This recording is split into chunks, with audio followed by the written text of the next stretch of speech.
There you go. What kind of armor does Declan have? It's just regular Just said so leather, leather. isn't it? Yeah. Yeah.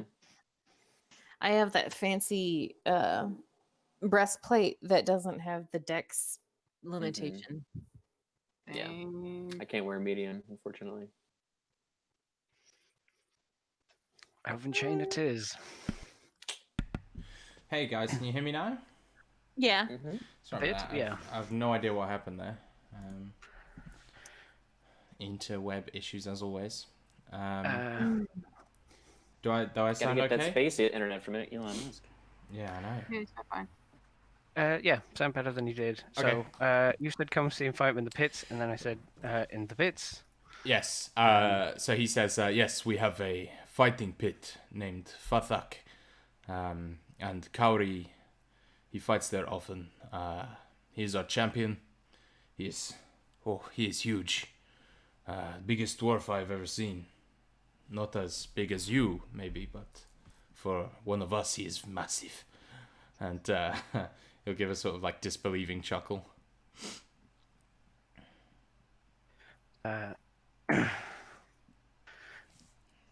Maybe we're not so different. Where we come from, there is big famous pit, There is. and I was champion of that pit. Oh, and he like rubs his hands together. He's like, In my understanding, there is not a people alive that does not appreciate blood sport. we definitely appreciate. Then, I think first we should take you to Sikauri, and then we can maybe set up a fight for later, if you would be interested. What are the Of conditions of your fight? Do you fight with slaves or freed men? We have no slaves here. All Durgar are equal. That is good. And do you have death matches or are combatants healed? We have no fighting to the death. That is needless waste. This is We wise. fight until submission or until unconsciousness, but we always have healers on hand to make sure that whoever is fighting survives. And you should know that to lose an honorable fight is it is not seen as what is the word, dishonorable. It is not seen as bad if you fought well.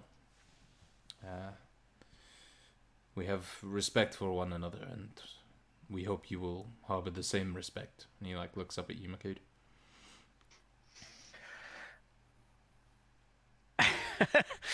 Makud like processes for a moment. Is like, well, I haven't lost, so I wouldn't know. And he like will punch you in the arm in kind of a, it's sort of like almost a break in the like very cosmopolitan way he is, and he says, I like you very much, and I think the pits will like you even more. And he'll kind of like lead you round and up a few more stairs to a gigantic smithy. This place is like takes up almost a whole floor of the city, which is like miles across. And there's like hundreds of giant anvils, two dwarves working each of them, and like an overseer kind of making sure everyone's on task.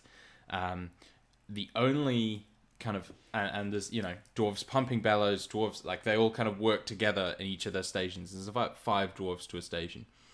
But there's one station that only has 3 dwarves on it. 2 of the dwarves, or 4 dwarves on it, sorry.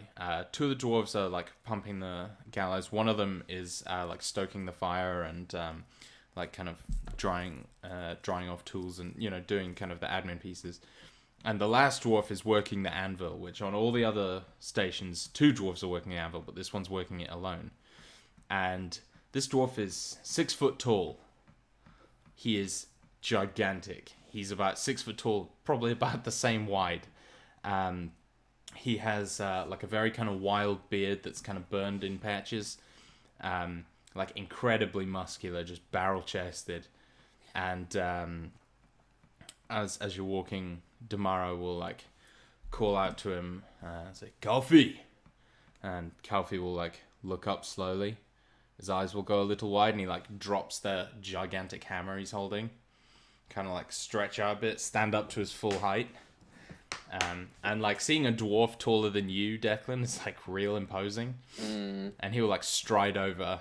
And he gives off that same, you know, when you're next to like a really big horse or like a really big cow, and you get that like, holy fuck, this thing We're is next big. to a really big cow. Yeah, like, so that's what I was gonna say. Is Makud, like when people are near Makud, it's that sort of thing where you're like, holy shit, like this thing is big, and it's kind of hard for me to like comprehend. Like when you see a creature that big, this guy gives off the same impression, even though he's like the same height as a normal human. He just has this aura of massiveness about him, and he will kind of like nod to you all, and then like gaze up at you, Makud, and you can see like this big kind of grin under his beard. And I imagine he has like his own gravity a little bit. Like Yeah, objects just definitely. orbit him. The weasel is getting like pulled off your shoulder and around him. Biscuit, no. And he will just kind of turn to Damaro and kind of growl in like this very like it sounds kind of almost hard to speak, like someone who spent 40 years smoking, like very very deep gravelly, like and Damaro will turn and say, Kalfi says, you seem an impressive warrior. He would like to fight you very much.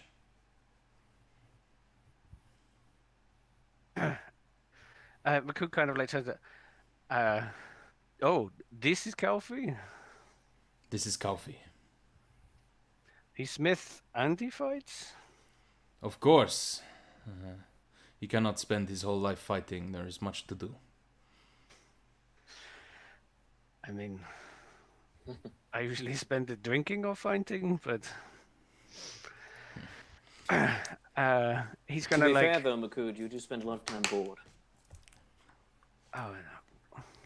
Well, that's because we always have to walk to all of the places like that.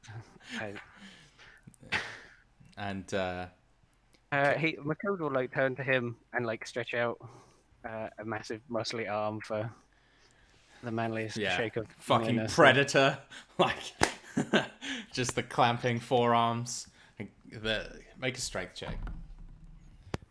Okay. You guys like Full Metal Alchemist? Yes. When the two like extra burly guys. Yeah. come together Yeah, and arms clap thrown. on. They just have a Superior flex off. muscle. Yes, that is the scene that always plays in my head. Athletics? No, just strength. Just strength.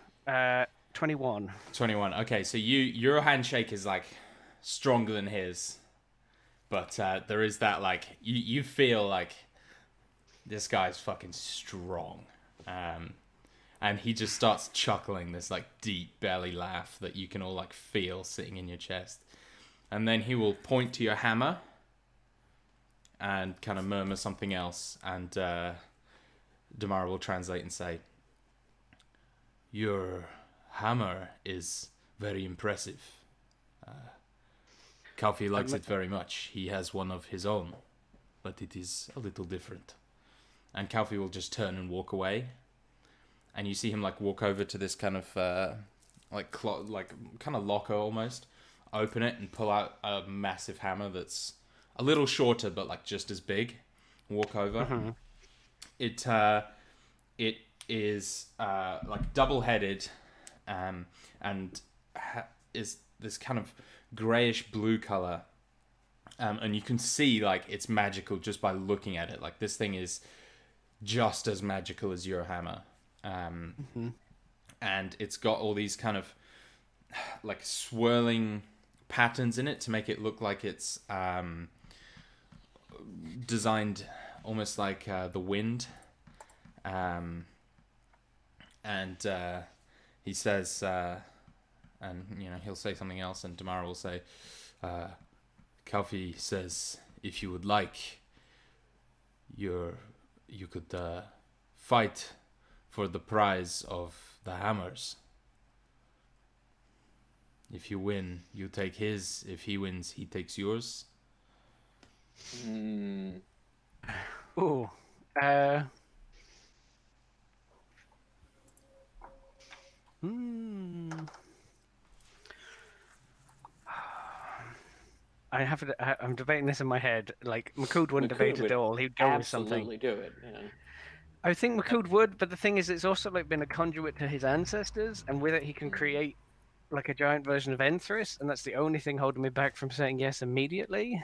Um, I mean, you said it yourself. Makud's never lost. Um, he hasn't, No, so no conception of the and losing. Damaro will say, he would say yes, but I'm like, oh, it's a Yeah. conduit Yeah. to his ancestors. Ah. so Damaro will say, this hammer is a gift from our gods. If you would take it, all we ask is that you do so with honor. It has never seen the sun, but we imagine it would be breathtaking there as well as here. He'll turn. He's like looking at them both. My people are one of honor, as far as I know, and remember, we always respect that which has come before. You seem similar to my people. I would take that. I would take it and show it the sun. That is what you wish.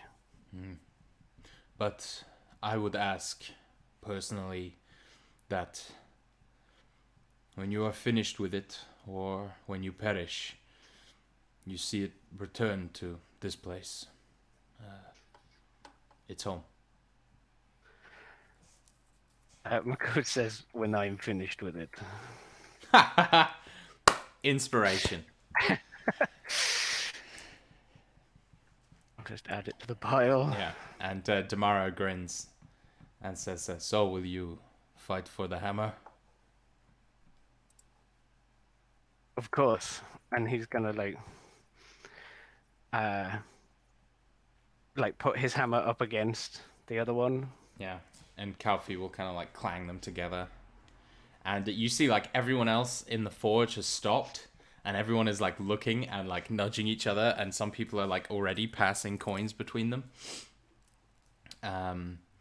There is like a palpable excitement growing. And Damaro like will turn and kind of talk to Kalfi for a bit, who will nod and walk off. And Damaro will turn back to you and say, Kalfi is going to prepare. We should have the fight before the feast. Fighting should never be after feasting. If you would like, we can finish our tour of the city. When would you like to have the fight?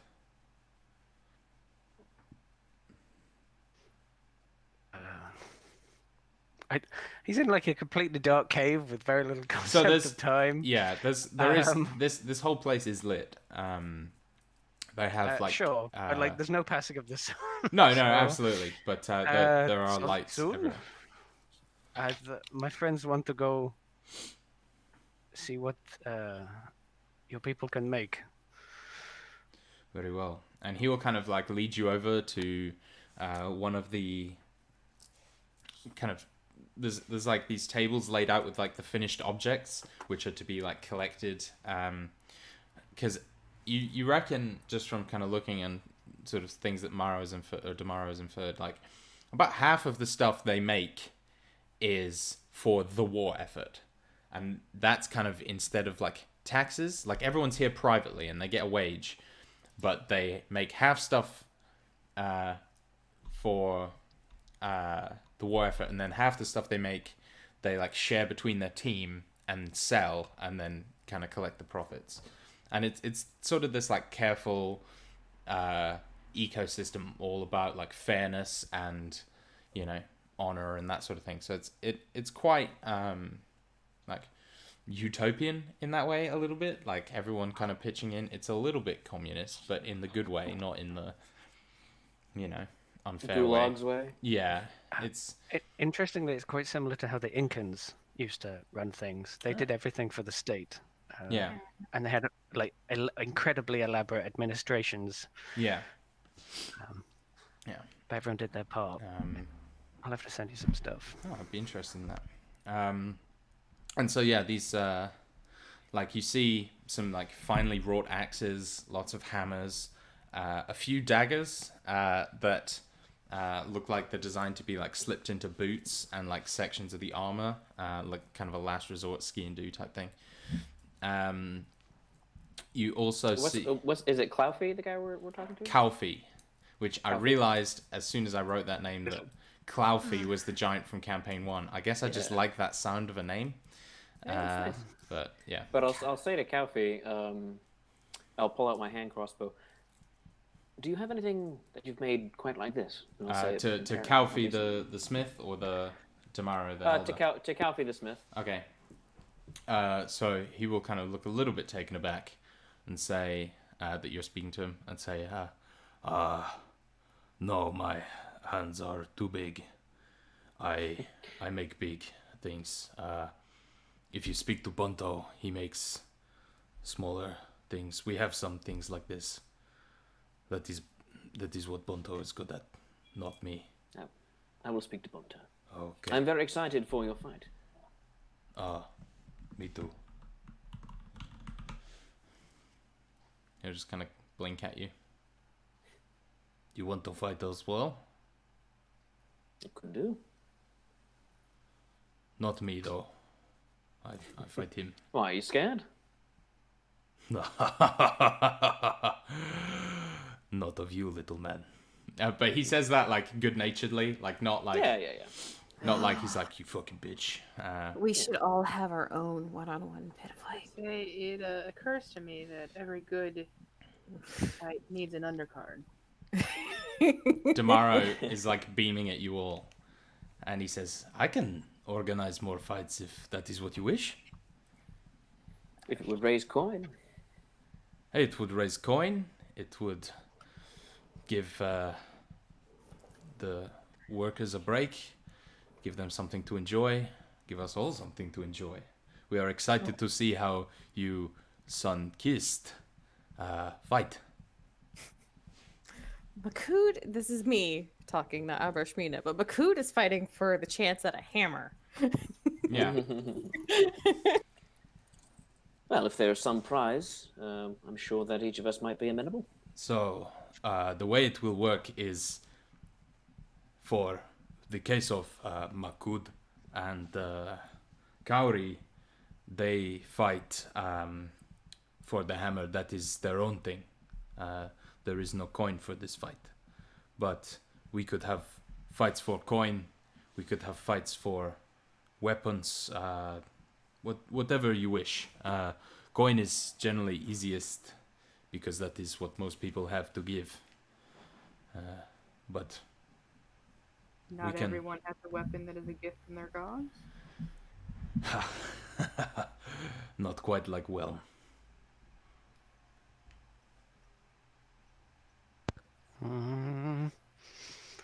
Low senses tingling slightly. Durgar are evil. Whelm can be whatever I fucking say it is, Dan. Well, that'd be the ultimate. Yes, Makud, you won this legendary hammer. Oh, fuck, you can't use it. No, you'll be able to use it. And it's not sentient, because I can't be bothered to do that. No, then I don't. Then I'm not interested. But there might be a sentient weapon for you that's going to be real creepy. I mean, anything you do for me is real creepy. I take personal offense to that. Yeah, One no, thing... it's so creepy. Yeah. Oh, Eli, such a creep. So one thing Damara will say is, there is one dwarf who may be interested in a fight for something other than coin. Tell me, do you like drinking? Who's he asking? Just anyone. I sort of look at Bryn. Breakfast whiskey is the most important whiskey of the day. We like whiskey too, but we have something a little more dwarven. Is it mine wine? Oh no, that is piss. We have Savmagrich. It is. Oh, it will make your toes fall off and your beard grow out. It is very good. I have been meaning to grow my beard out. Then maybe you should speak to Gravix and fight for a cask of Savmagrich.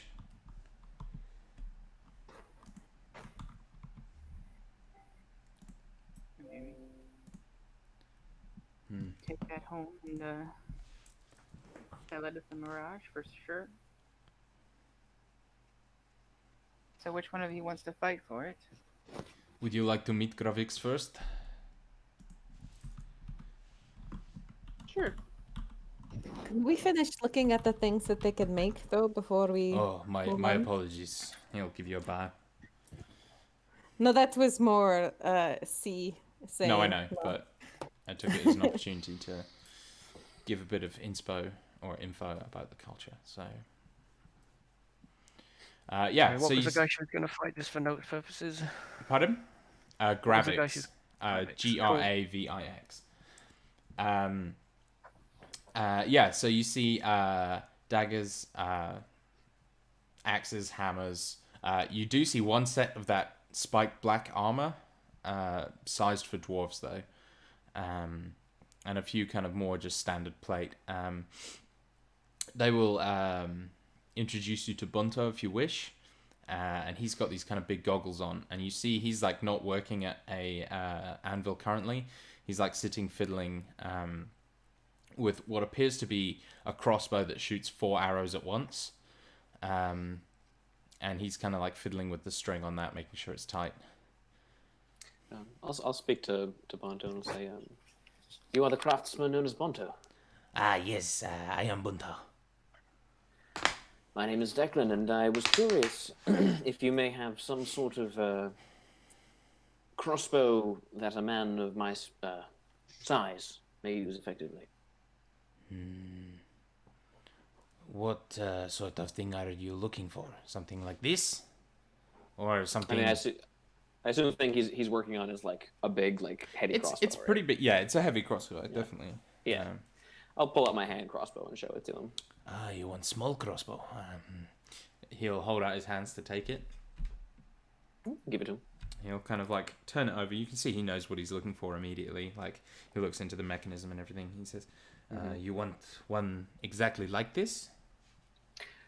Well, one of superior make, I think. I've had this for some time, and I suppose I could design one myself, but I am curious to see dwarven technique put to practice. He chuckles and says, "If I make you a crossbow, it will be superior."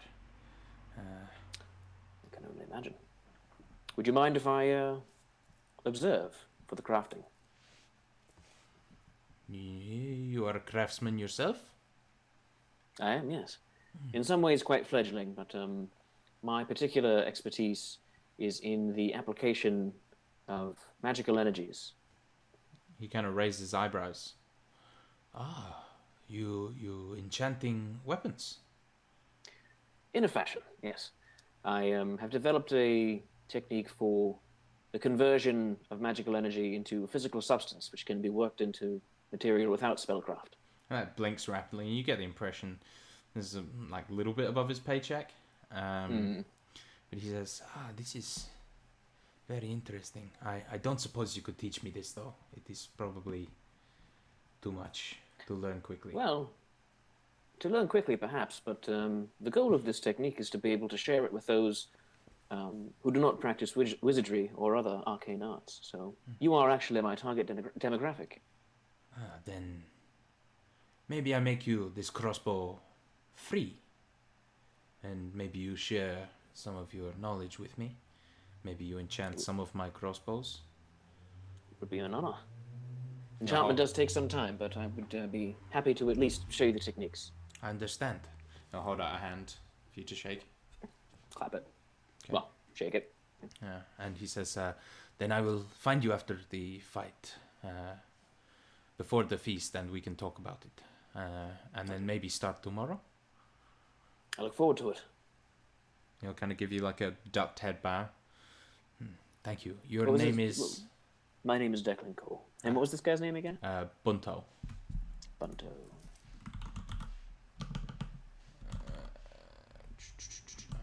Can't spell. Yeah. Get it. Is there anything else Smith-wise you guys would like to look into? What sort of armors do they have? So they have everything from. So they have.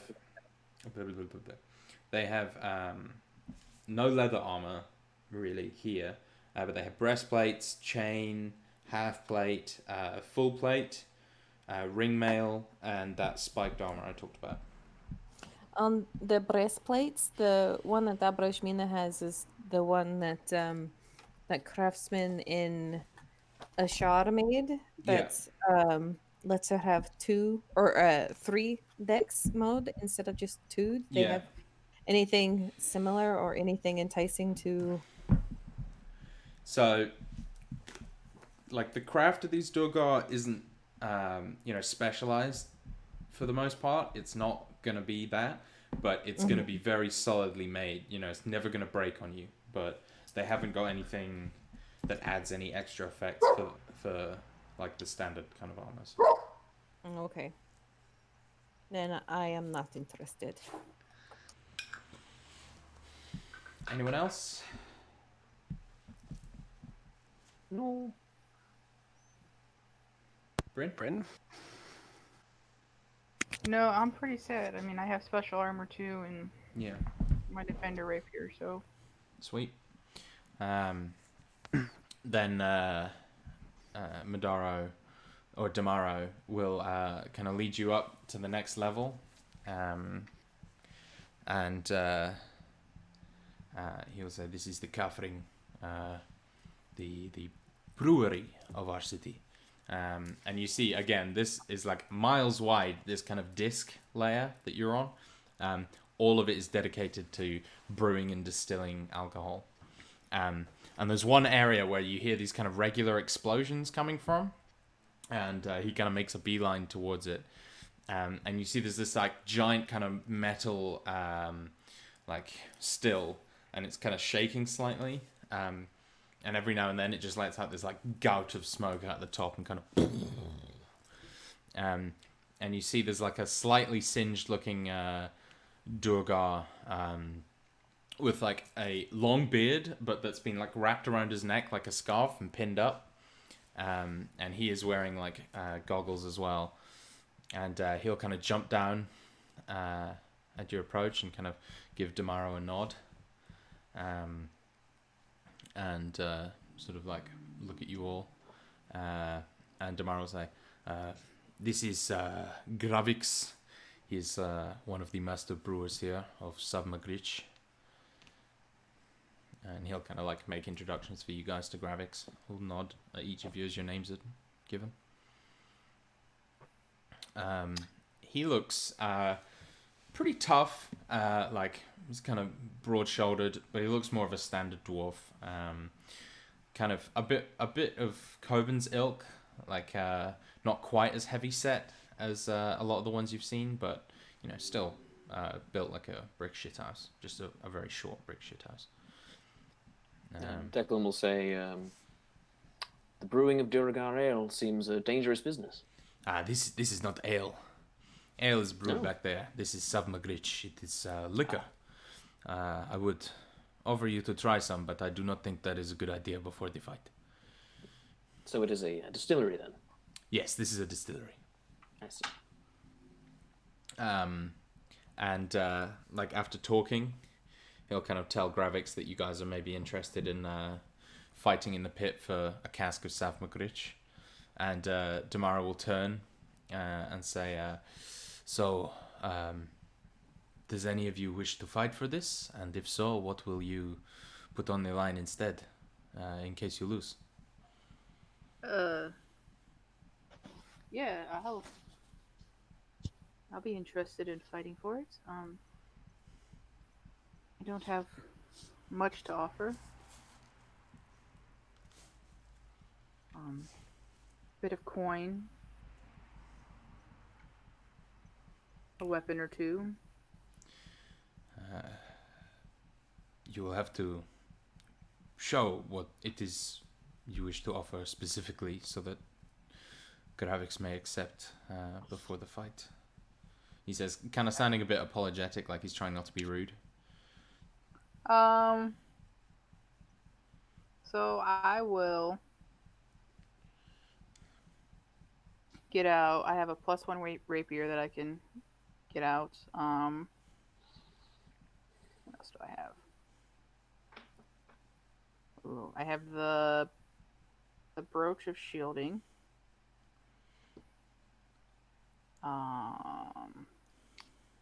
Trying to decide whether I want to pull out the black heron ring or I kind of jingle my coin purse. I've got some coin that How much coin do you have? If I am What is the able to going? What ask. is the going rate of one of these casks? For us, these would sell 1,000 gold.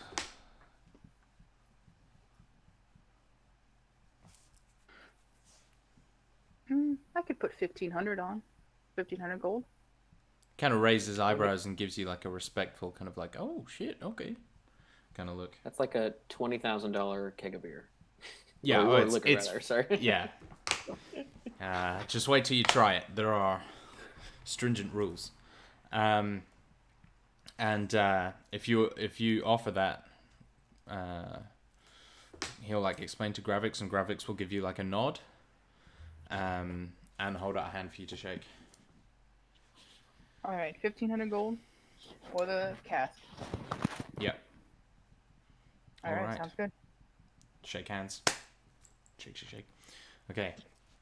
And then you're kind of led up into the next area, which is like a giant marketplace. It's very busy and there's people bustling all over the place. And you see like, it kind of gives you like, reminds you a little bit of a Shah, where it's like just this chaotic whirlwind of shouting and trading and laughing and angry people. And, you know, it's very, it's like the hub of activity. And Damar will say, here you can buy almost anything you can imagine. Except maybe a suntan. Yes, it is good. Frankly, it is good to be out of the sun for a little while. I am curious to see it myself one day, maybe, but that is talk for another time. If you wish, I can take you around shopping, or I can show you your quarters and you may come back at your leisure.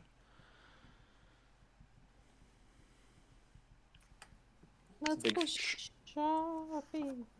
Together with him, or you want to ditch him? Yeah, he's basically offering to like leave you alone or come with. Surely you have other things to do. I do, but it would be an honor to guide you around the city if that is what you require. It may be useful to have another person who speaks our language. Of course. If you are amenable. And might I ask, are the other two of you wishing to fight also? If so, this can be arranged.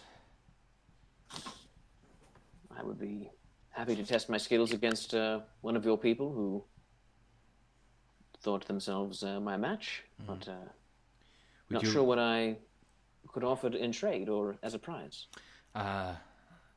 Well, there is always gold, but if you wish to fight for no prize, this is also all right, and the victor will receive 100 gold in payout.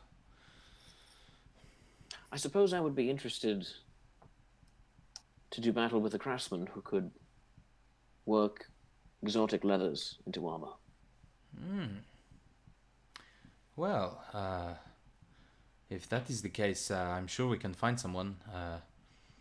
And he'll kind of like nod to one of his guards to like go off and like have a look around for a good like leather worker who's up for a fight. If you've someone who could work the skin of the purple world, that is the material that I have. I would offer my portion of this material as a bounty, I suppose. Very well. And Is there something you wish to give in return? I suppose I could post the materials themselves. They have some value, I assume. Yeah, okay, I see what you mean.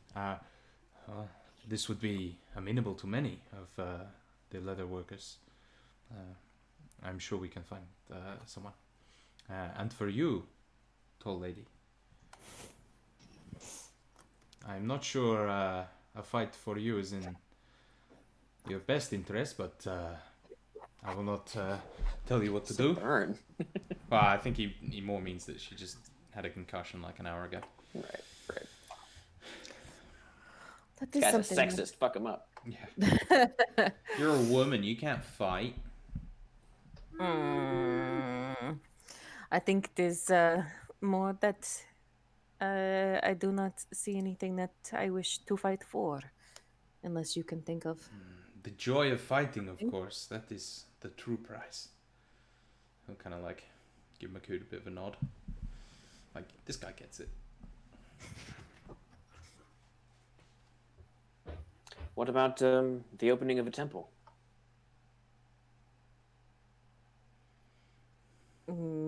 He who watches is gonna need a fucking periscope. Yeah. Okay. Nah, he has blind sight 10 billion miles. So. No, I think it is. Well, I have nothing against fighting for sport's sake. I would just prefer to be enticed by something that would be inspiring to fight for, I guess. Eli did. Yeah. And tomorrow say, very well, then if you see something while you are shopping, you could offer to challenge the shopkeeper for it. Though, of course, they may say no, but that is up to you and them. We shall see if there is anything that is worth my tribulations. Okay. Is it law That was her in... like challenging his culture to do something interesting. Impress me. Yeah, so far you haven't. Is it law in Yurok, excuse me, that anyone may challenge anyone else for a service, or... Well, I should explain it like this. We are all free, yes. Our possessions are our own. Our honor is our own. Our desire to fight is our own. We have no real government other than the elders and the audiences at which we vote. So there is no one to interfere in an individual's transactions, you see. So if I wish for something, I can offer to fight for it. I could offer to gamble for it. I could ask for it as a gift. It is up to the person I'm speaking with to accept or reject my offer. I see. It is... It's very collaborative. It is hard to explain. Yes, it is. You see, we have no guards, but we police ourselves. And if you are guilty of crime, you are brought before your peers, and you may bring up people to defend you, and people will speak to prosecute you, and it is decided by vote. But there are no adjudicators per se, other than the elders who ensure that the ceremony remains cordial. Seems like an enlightened system. It took much time and effort to get to a position where we are able to do this, and it has its difficulties, but we believe that our society is better for it.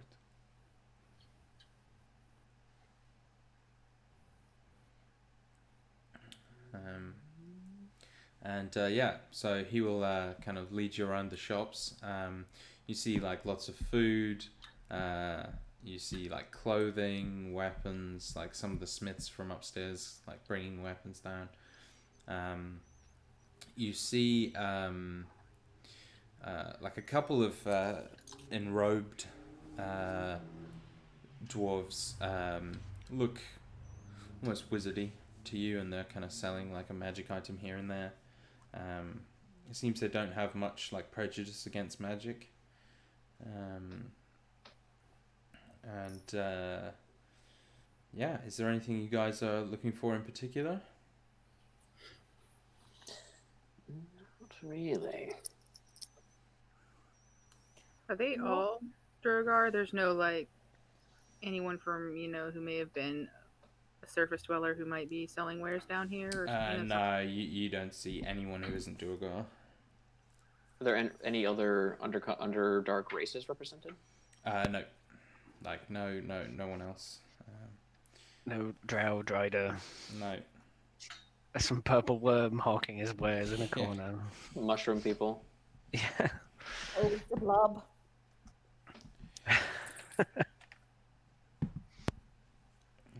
Makut has something, but it's more sensible if I wait for this fight or not.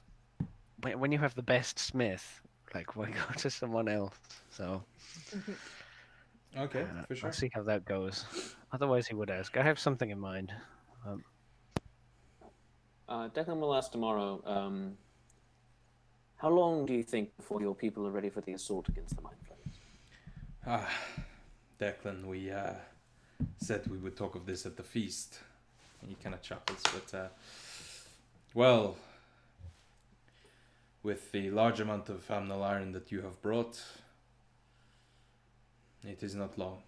Maybe a week or two, maybe even a few days. Very well. I think that I will go to my quarters if that is all right. If you could have someone show me the way. Of course.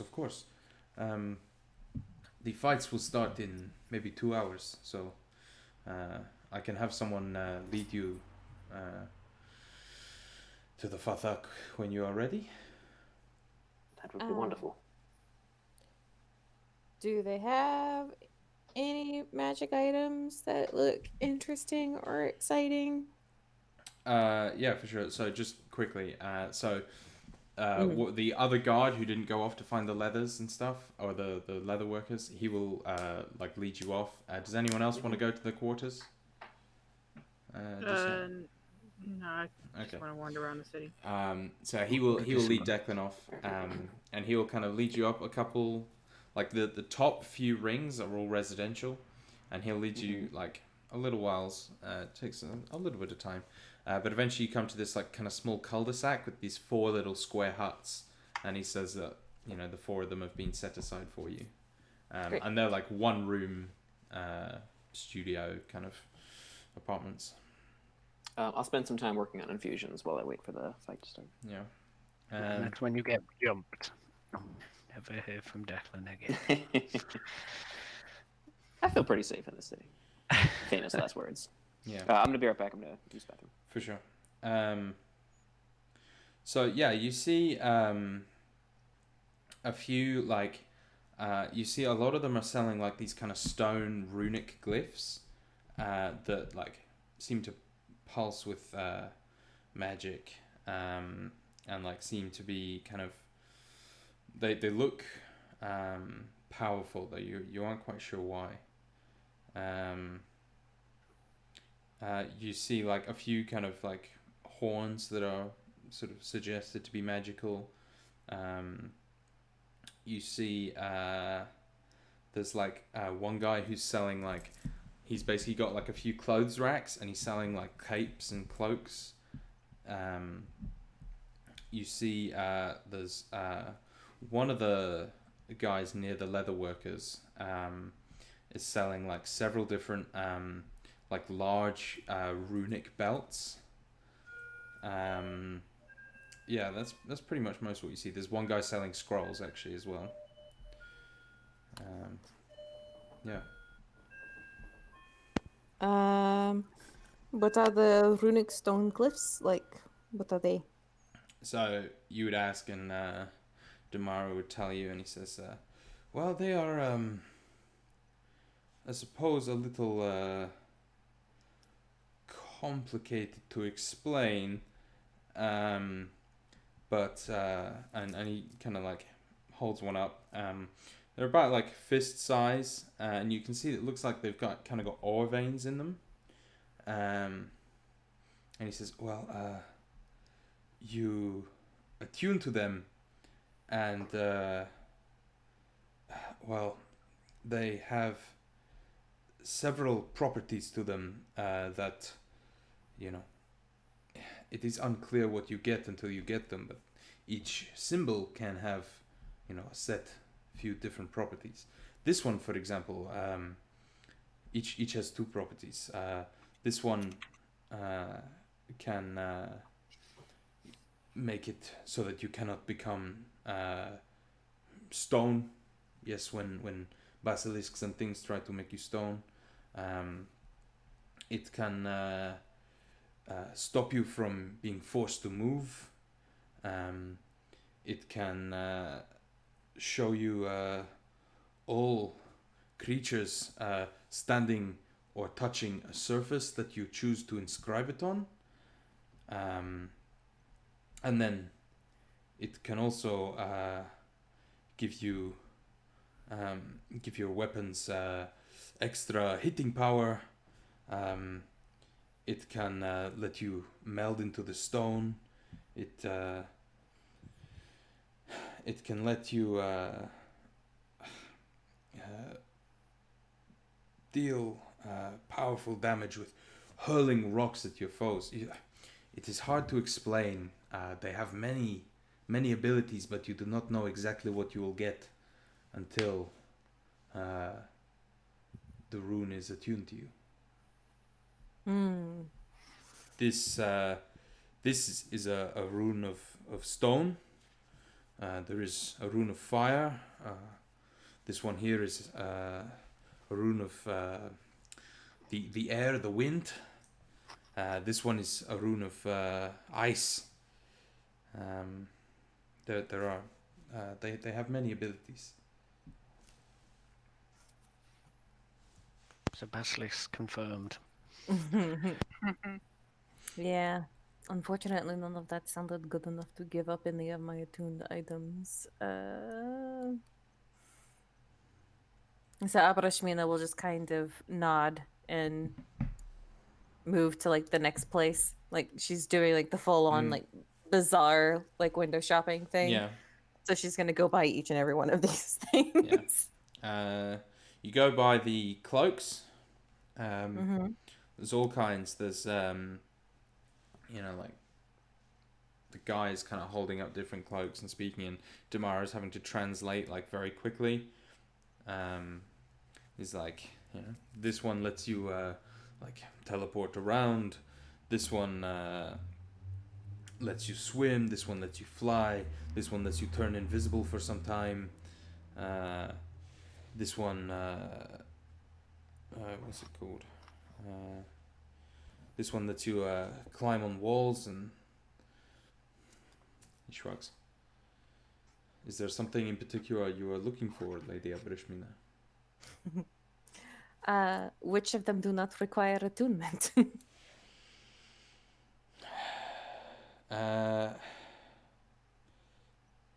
This one billows dramatically. I think all the others require you to attune to them, I'm afraid. This one can change color and style and does not require attunement. Abrashmina will sigh. Move along then to the belts. And he says, this belt will... this is a favorite belt of children. Wealthy children, to be honest. But it will make you, you know, a little tougher. It will let you speak dwarfish. You could speak to us. Will let you maybe grow a beard. I do not think Um, that I would like that. Fucked up. He says there are giants. There are belts that give you the strength of giants. And yeah, all sorts. And then the guy also kind of seeing you're a little bit special, will like pull out this other kind of strange object. It's like a big red fabric flag. It looks like on like a pole. And it's got this like massive dwarven rune on it, and like standing next to it, you kind of begin to feel like this sort of like bold, honorable feeling of like courage in your chest, and the man says, "I won this in a fight in the Fathak. It could be yours if you wish to buy it. It emboldens your warriors. It makes you strong. Lets you see creatures who are invisible and well, I think you understand. And you like feel like you could, fight Makud. Except Makud doesn't feel that. He feels like he could fight 10 Makuds.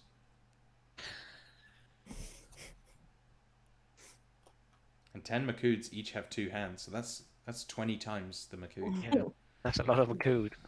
That is a lot of Makud. What is how much would you like for it? This maybe 600 gold pieces. It's like very big as well. It's like on a wooden pole, but you can like roll it up. Is it the fabric itself that is magical, or Yes. the pole? The fabric. You're gonna wear it like a cloak. You go past But the it's- cloak guy to the look guy and then Yeah. put on the You cloak do that he you gave do you. have to be attuned to it though. Whoever uses it. Yeah. I might like to. Bearing in mind, you don't necessarily have to buy these for yourself. There could be other Yeah. people in your life to buy them for. Or we could put that at the bar and then become a fight club because everyone's Oh, emboldened. fuck yeah!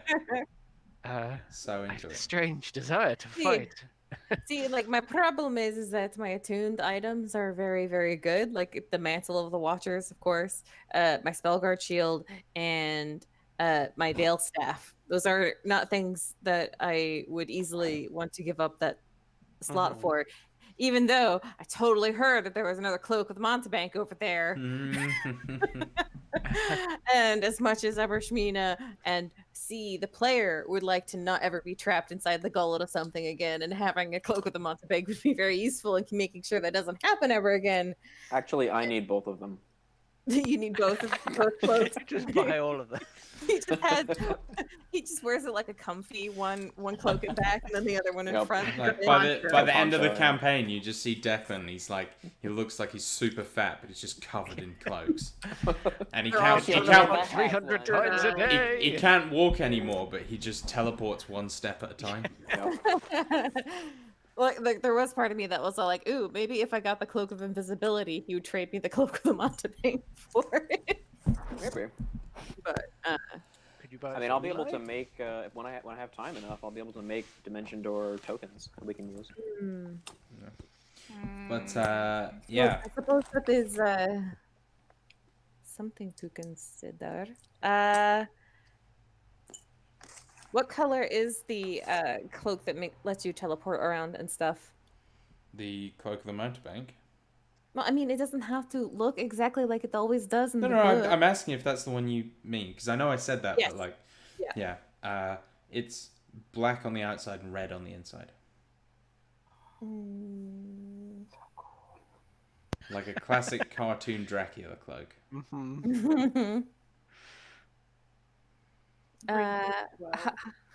How much for that cloak? 350 gold. That's it? Okay. Abrashmina is going to purchase that one. You get the impression, like, that's I not. want to fly, not mountebank. Yeah, Cape of the Mountebank, 350 gold. You get the impression it's not a big seller among dwarves, so he's happy to. Sorry? To Oh, You said well, that one. Do you mean that one. that yeah. one? Okay. Just because Yeah. the flying one is possibly the bat one, so I was Yeah, confused. the flying one is the bat one. No, I Okay. confirmed it was the Mountebank. Yeah. Yeah, Yeah. it's not a big seller among dwarves, so they're happy to offload it. Okay. At this cloak shop, is there one that might seem to offer a little bit more protection? Perhaps, maybe, I don't know. Oh, you mean give the you- cloak of many fashions? Yeah, there is actually. Well, I was thinking more along the lines of a cloak of protection. Makut has one hanging off of one horn. I know Makut has one. I would like to have. Roll me- Okay. Roll me a d100. Okay.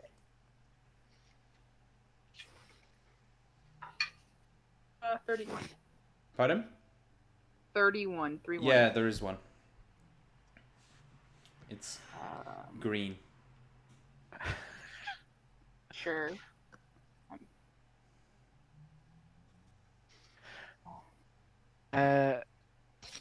If you want the protection, you could take this one. Though I do not mind getting you another one. I mean,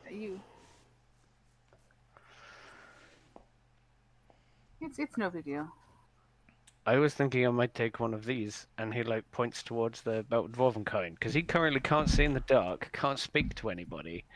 Mm-hmm. Oh my god, I want Maku to have like a little like Master Shifu from Yeah. Kung Fu Panda beard. So I was thinking like 2 Constitution is not bad. Having advantage on persuasion against dwarves is not bad. When we're Speaking in a dwarven Dwarvish. city.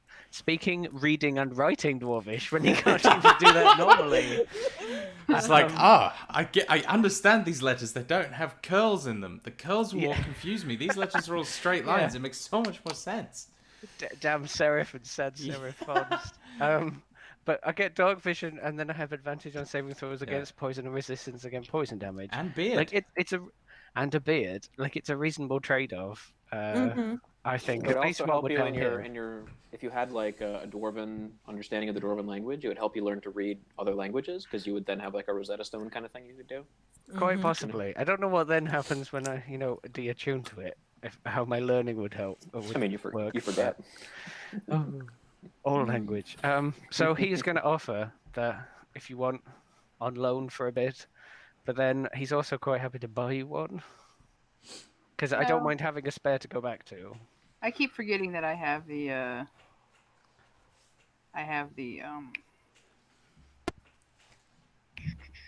the Stone of Good Luck, which is basically the same thing. Luck stone. Oh, Yeah. okay. Are you gonna get it, Makud? If you wanna build a Oh my god. I just realised I need to make a belt of Mardu kind. And you have a 50% chance to grow fucking horns. That would be yes. kind of dope for Yeah, Abrashmina. I'm making the shit out of that. And like some deserty resistance stuff and Yeah. increased strength and stuff. You can't get lost. Yeah. Yes. If Maybe, you wanted to maybe get rid Makul of can the, give her, make her one or something if we spend some time in the desert with Mardu. if you wanted to get rid of the luck stone and take the cloak of protection, I would take the luck stone.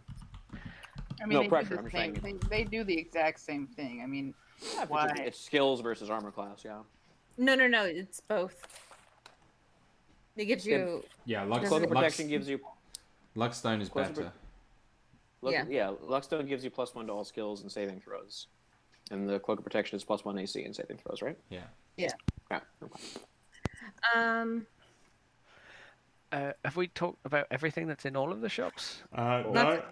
I was going to ask if there were any jewelry type items. There are. Makud, you see a deck of many things, just in case you're wondering. No, I'm kidding. Don't, please. Introduce that at like level 15. Or something. or just not. Maybe not. There are 52 of these cards. Yeah. That means there are many cards. Um, Much better than one. Yeah. Yeah. There's definitely jewelry shops, but they're a little more crude, a little less intricate. They're a bit heavier than the jewelry you would normally wear. But there's lots of like arm rings and armbands that look pretty nice. You see, there's one arm ring that allows you to breathe underwater. There's one arm ring that makes it so that you can't get hurt from falling, or like once a day you can cast Featherfall. And like another arm ring that has this kind of little what's it called? Opal set into it that lets you see through illusions. And none of them require attunement. One's listening. Yeah, The illusion opal sounds cool. yeah, the illusion one, and then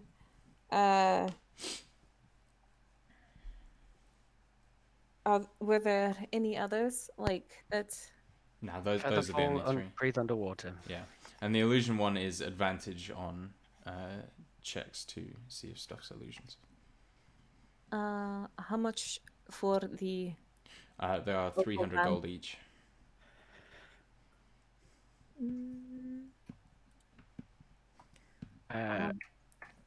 We'll buy them all. Hi. Oh no, I want to buy the illusion one for myself. Okay. No, he's going to buy it for you. He's not going to take. He wasn't going to go mine and then never give it back. So he will he will make. He also doesn't understand money very much, but he will buy that. If you're interested in it, he will get it.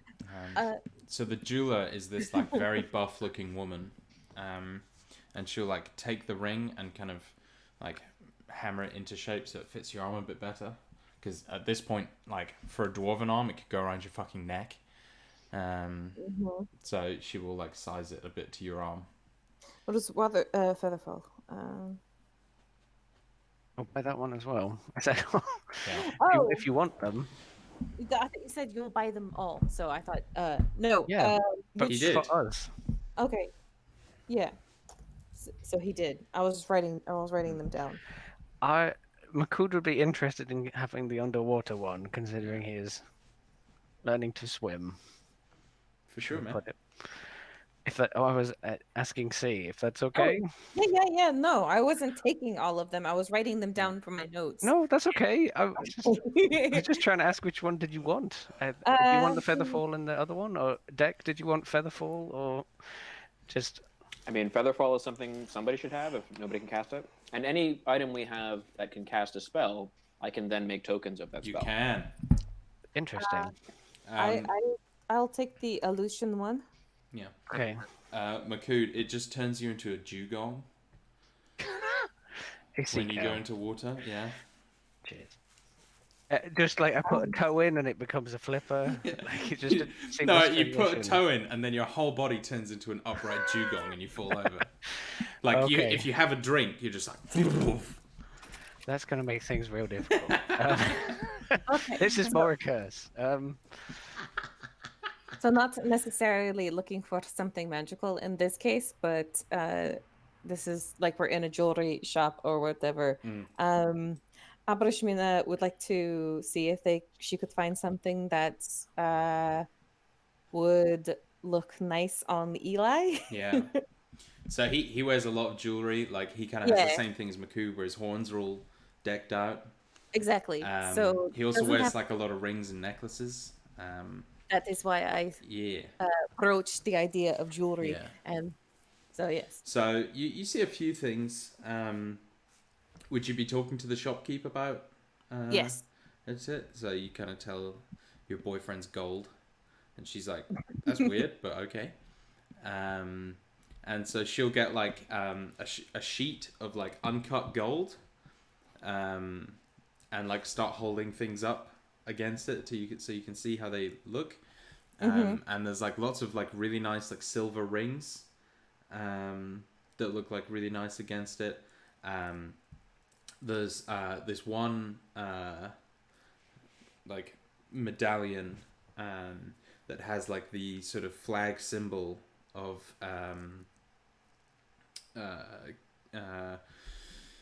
Kairok, which is like these kind of 6 interlocking triangles in a circle with a hammer in the center. That's kind of like a little touristy type thing. You see like this really nice kind of like twisting, like those rings that look like snakes that curl up your finger. There's one of those, but it looks like a purple worm. And Oh, I bet he would like that, actually. No, wait, it almost killed me. Maybe he wouldn't like that. you see like lots of bracelets, and a lot of them are like the kind that like they're like metal bands that like lock on, sort of thing, and they're inscribed with runes. And she says she can like inscribe a runic message for you if you like it. Yeah, that would be good. What would you like it to say? In Dwarvish, it would be. Yeah. I mean, you could write out in common what you want it to say, and she can try if you want. But she's better with runes. No, that's okay.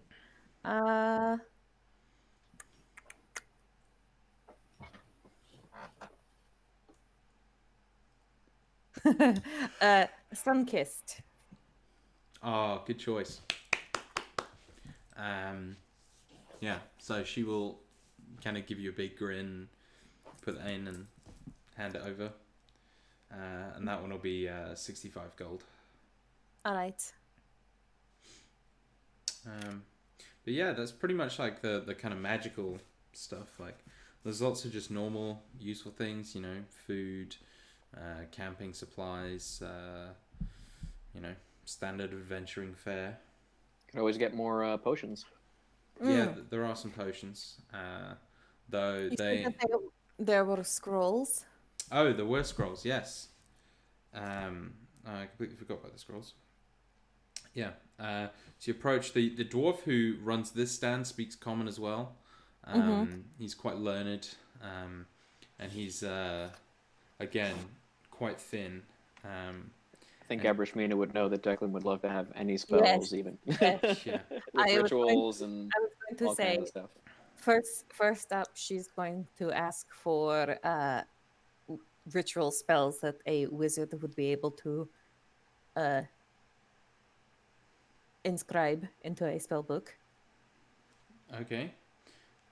So he will like start like looking through his scrolls for rituals. Yes. Let's see. Spell. Not level. What is not?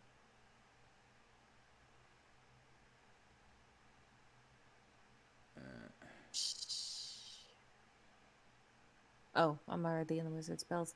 Let's see. I think comprehend languages is Yeah. maybe. So something you that- get he has comprehend languages, identify illusory script, unseen servant, silence, what?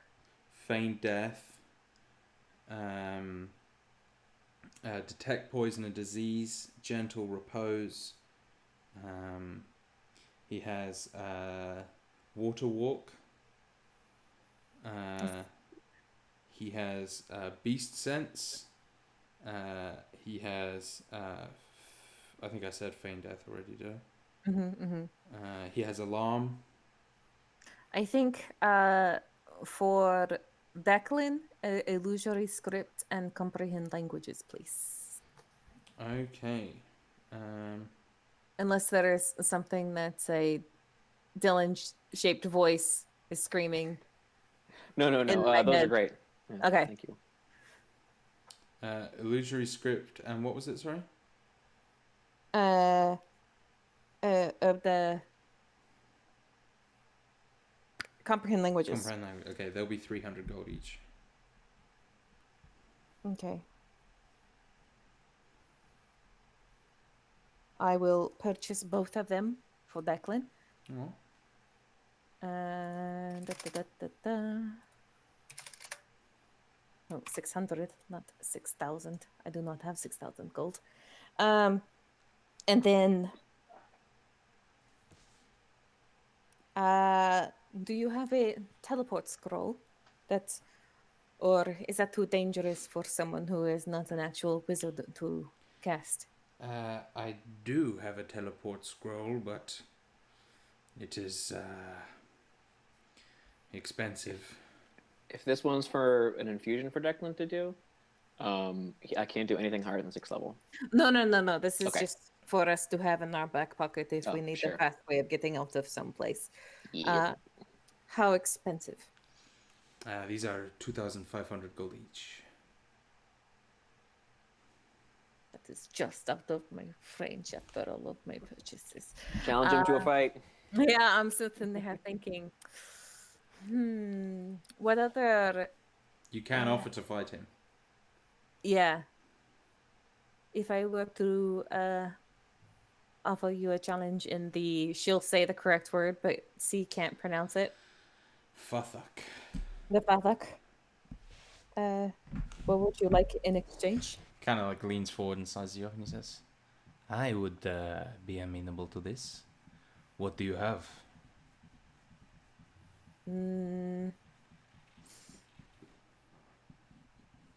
I have That is a pretty shield. it is a very pretty shield.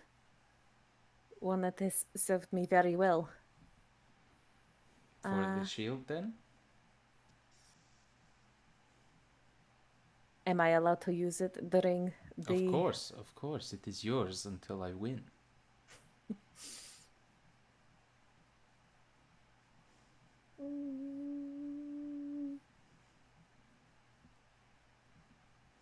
Just pop those wings and start blasting them.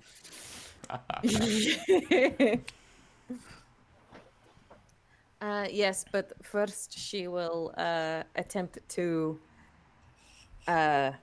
entice him with her scrying font, the 1,000 gold piece crystal. Okay, make me a persuasion check, please. Oh, I have disadvantage on those. Did you guys notice that I wasn't trying to haggle?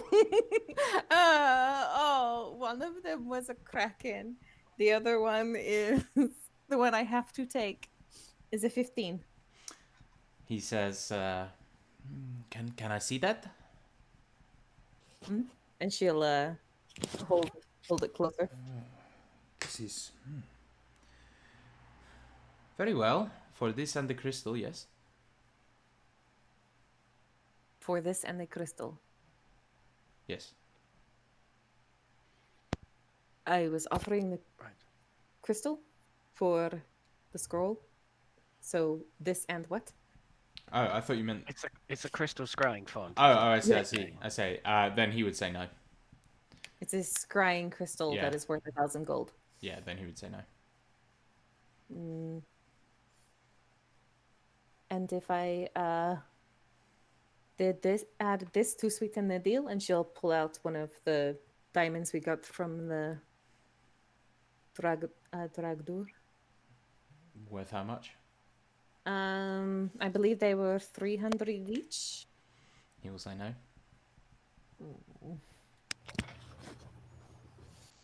We're about half the given value of the scroll currently. Yeah. Yeah, I know. I was trying very, very hard. He also rolled a crit on his check to not be persuaded, so... Fine, for the shield. Very well. Hold out a hand to shake. She'll shake it. Awesome. So... yes? Just before we move on anywhere, if that's everything that's shopping, can I buy the dwarven belt? Fuck, Oh, yeah, yes sorry. you can! Sorry, Dan. It's okay. You're very patient. Also, the cloak that like changes styles. What's the extent that it can change a style to? Like, So does it it have a can- hood? Or Yeah, it can change to have a hood, it can change colour, it can change Patterns. material. Okay. I will. Yeah. So the belt of dwarven kind will run you 700 gold pieces. Okay. The fashion cloak, that will be 100 gold pieces if you want it. You can change style, color, and apparent quality of the garment. The cloak's weight doesn't change regardless of its appearance. It can't be anything but a cloak. Although it can duplicate the appearance of other magic cloaks, it doesn't gain their magical properties. He's gonna buy that for Bryn. So, Okay. So he'll buy that and then come over to you. You were always looking for something to hide from the sun in. Maybe this will be whatever you need it to be. Thank you. Apparently it can do a lot. Be all sorts of things.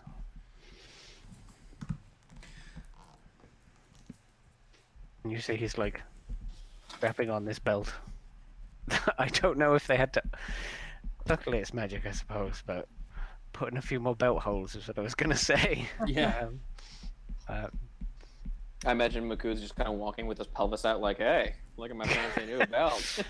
What do you think of this?" I imagine the belt of Johnny dwarven Bravo or kind something. is just like, it's a real nice belt that dwarves go like, oh wow, that's a nice belt. Like, it's just that's why you're good at talking On the dwarves, eyes. because they're like, that's a really nice belt. It really ties your outfit together. All this together. Yeah, really ties your crotch together. Belt of dwarven fashion sense. It's probably the thickest material he's wearing, apart from maybe those dragon bones that Yeah. we still have. So, Because they were like dragon scale, weren't they? yeah, something like that. Yeah. Dragon hide, I think. Dragon hide. Cool. So, we have some fight clubs to do. And I don't want to be up too much later. Though obviously I've got 4 fights to get through.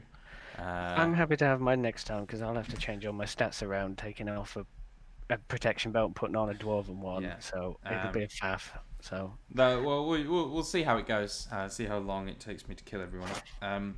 okay. So, like a couple hours go by, everyone kind of meets back up at the Fathak. It's this big, like kind of steel cage dome, and there's like a stone floor inside and nothing else. And there are like stands around it so that you can kind of look in from different angles. And there are like thousands of dwarves gathered to watch, and they've all paid like a small incidental entrance fee, which half of which goes into like keeping the event alive and the upkeep of the building and that sort of thing. And the other half is like prize money and gambling float and all that sort of thing, and people are passing money around.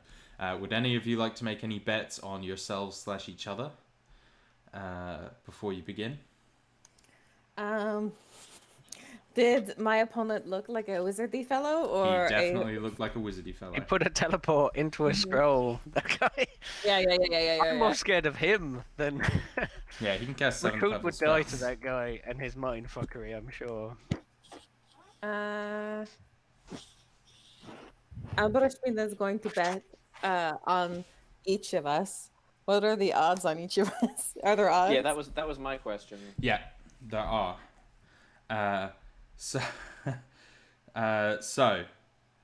I'll need to quickly run some calculations and figure out what I want the odds to be. But I can tell you that the odds for Makud have been set Okay. at 1 to 1.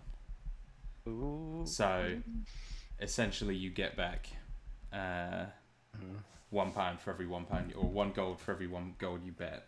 You can double your money. Yeah.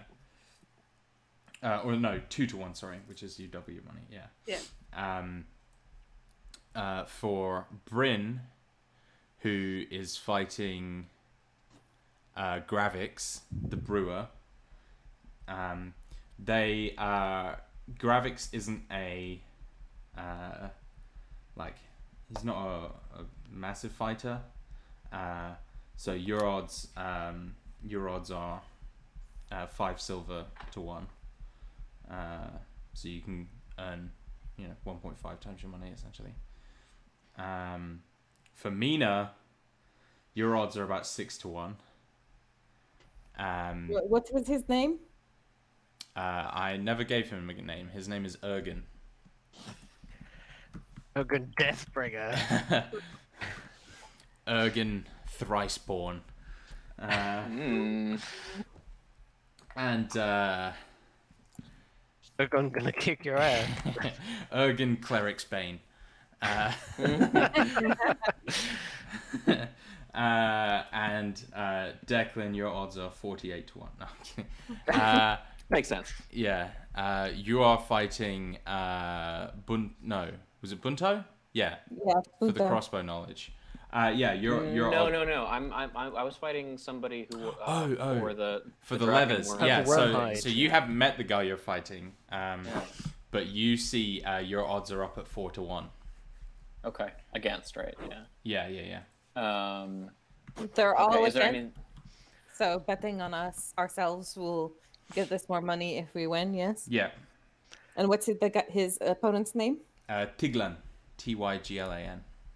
Tyg. One more time. Uh, LAN. Yeah. Tyglan. Yeah. Okay. Once I know this, I'll start investigating to see if I can find anything out about my opponent. Yeah. So you ask around, and they say he is kind of or you find that he seems to be some kind of slightly religiously endowed fighter to some extent. Okay. Interesting. Like- Can I find out if he has magic that he calls Yeah, upon? but he does holy magics to some extent. So Interesting. I'm gonna get wrecked. As a ritual before the fight, as we are getting ready for it or whatever. yeah. No, I was gonna be like, I'll commune. I am going to cast freedom of movement on myself before the Okay. fight. Okay. You'll need to remind me of that. So And then, as we are getting ready to go down, we're like 10 minutes out front is. Well, I guess I need to find out who's first. Who's going to be fighting first? yeah. So they basically announced that the fight order is going to be Bryn, Declan, Mina, Makud. Okay. I'll spend whatever time I have before the fight applying poisons to things. I am going. I'm just saying this now because I will forget, and I'm going to go ahead and mark the spell slot off now. I'm going to cast Shield of Faith before my fight starts. Okay. Is it considered taboo to bet on matches that basically you're in or gonna people stuff like that? It's not considered like against the rules or anything. It's considered a little cocky, but like there's the kind of thing where they're like, oh, like if they're it influences other people's betting, because if you're betting on yourself, then they're like, oh fuck, okay, this guy's big shit. So it's not like against the rules, but it people notice and it matters. Okay. So I'll bet. Makud isn't going to bet on himself. It's all about the fight for him. Yeah. I think he might. If other people are like betting and that's like the thing that they do, because he's never necessarily been on that Yeah. side of things too much. I think he'll just like put money in because he thinks he's like supporting his friends. So Sure. I am going to do 200 gold for all of my friends. For myself, I am going to bet 600 gold. On yourself. Yep. Oh, okay.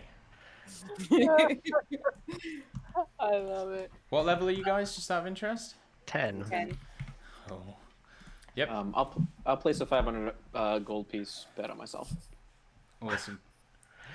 If you guys could remember your own bets, that'd be sweet. I'm writing mine down. Sweet. That'd be cool. Thank you. I've done 250 on each.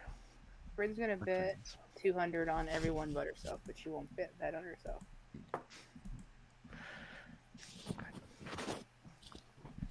Okay. So Bryn, you're up first, and so you hear Damara kind of takes charge of like announcing it, and you hear in Dwarvish like Udaf uk Araf Brynhild Rodrather. And you kind of walk out, and there's like this tumultuous applause, and then you see Gravix come out opposite you, and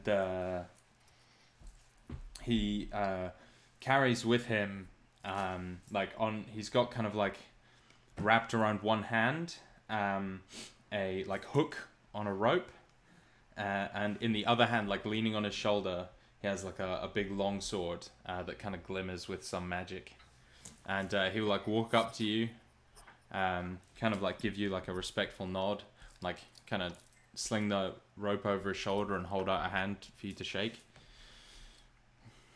I'll take it. And he'll say in Dwarvish, not that you understand it, but may the best dwarf win. Repping that Gimli life. And let's roll initiative as the crowd pumps up. Oof, not good. 22. Okay, Bryn, you're first. 2 attacks. Yeah.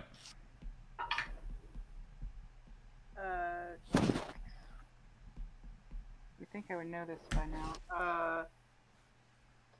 30 and a 26. Both hit. Okay. I'm going to drop in a flourish with that as well. Ooh, nice.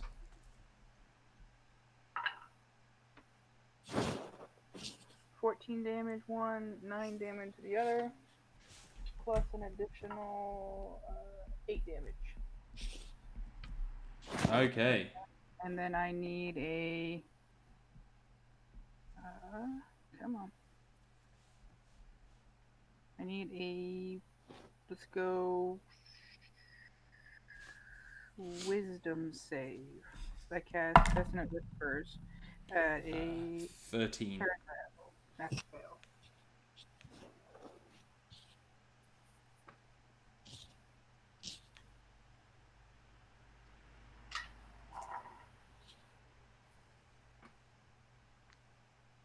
An additional 22 damage. Okay. So you hear the crowd like bellowing in excitement, seeing your like kind of speed and prowess, and they're like, "Oh, this woman is way more powerful than we were expecting." And you see like this guy's like really taken aback by your speed and skill and the magic you're using, oh shit, he could have re-rolled that something right. Oh well. And he is going to make an attack, or he's going to make 2 attacks. Sorry. Did he fail that doesn't a whisper saving throw? Yes. Oh, is he? Then he He's needs afraid. to run away, and she gets attack of opportunity against him. Oh, okay. You can have that then. That's a 21 to hit. Hits. 13 points of damage. 13. Okay, so he kind of like kind of stumbles back, and his like eyes are wide, and he's and you see the crowd like roaring and like, "Man up, go on, you can do it," kind of thing.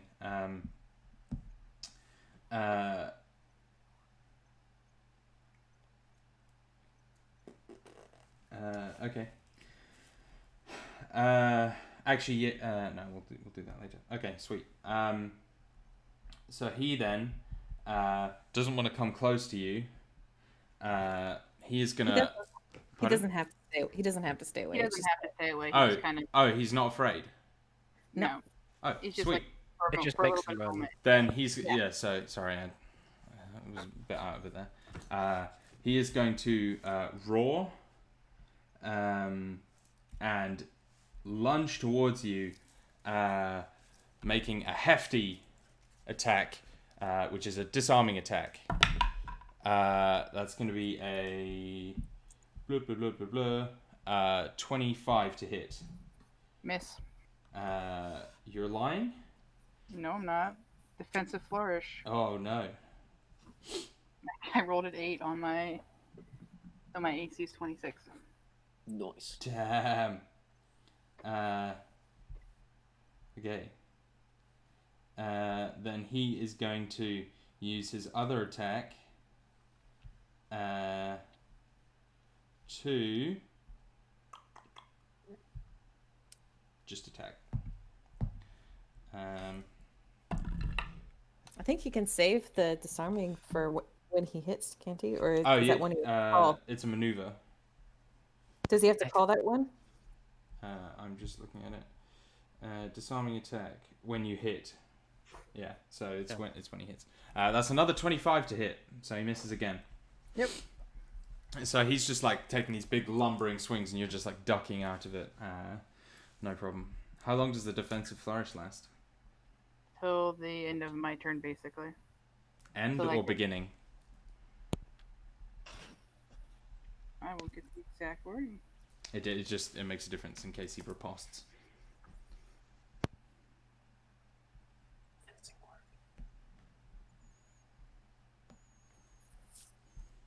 Start of your next turn. Okay. So it is gone. Yes. Go As for it. my next turn starts. I'm going to do it again. That is a 20 to hit and Hits. 25 to hit. Hits. Oof. He's feeling it.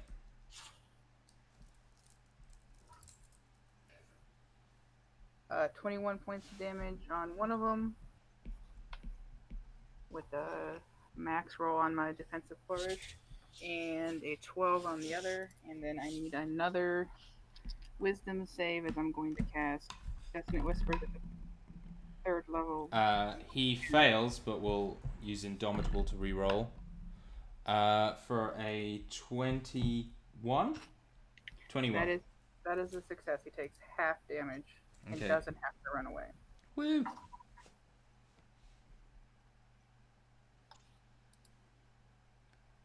Half of 25. Okay, 12. And the crowd at this point is like yelling and they're shouting Bryn, but pronouncing it really badly. So like, Bryn, Bryn, Bryn, Bryn. Seeing you like absolutely dominating this guy. He looks real rough. He's like bleeding a lot.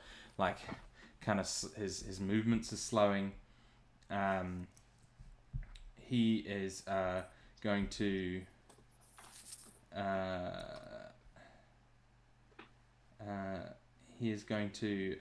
use his bonus action for second wind. So he will heal up 1d10 plus some amount that I'm not telling you. That's quite a lot. And then he's going to make 2 attacks. Natural 1. 28. That is my AC. He's gonna disarming attack you. God damn it. So, strength saving throw. And you take 1d10 plus 1d8 plus. So you take 20 slashing. It's a 19 on my save. Nice. Yeah, you save, so you don't have to drop your weapon. But you do take 20 slashing. Then he's going to action surge. And another 28. Natural 19. This is going to be a trip attack. So another strength saving throw, please. 6. That's a fail. So you fall prone as he just like kind of clangs into your sword hand. And it sends this like jarring kind of pain up your arm, but you manage to hold on. And like as you're kind of fighting through that, his other one just kind of like comes through and kind of cuts into your calf and just like takes out your legs with the brute force of it. You take 17 slashing damage, and you're prone. And then on his last one, he will attack again. With advantage. Yes, sir, with advantage. Critical hit. That's crit if you can tell by my voice. And we're gonna say that is also going to be a disarming attack because it's when I hit. So he's gonna double his thingy. That was the superiority damage, yeah. Yeah. And you take an extra 10 from his longsword of lifestealing. He rolled not great. 8, 13, 21, 26, 36 points of damage for that last one, and he gains 10 temporary hit points. And I got an 18 on my strength save. Okay, so you managed to keep a hold of your sword still. And it's your go. I'm going to spend half my movement to get up. Yeah, and you hear like the crowd are kind of fighting. Like half of them love this exotic new fast outsider who's casting spells and like seeming real cool, but the other half are like rallying behind him as he's kind of making a bit of a comeback, and is like gaining the upper hand for a turn. That's a Kraken and Oof. a 27. Both hit big time. He's fucked. Not if I roll like that. That works.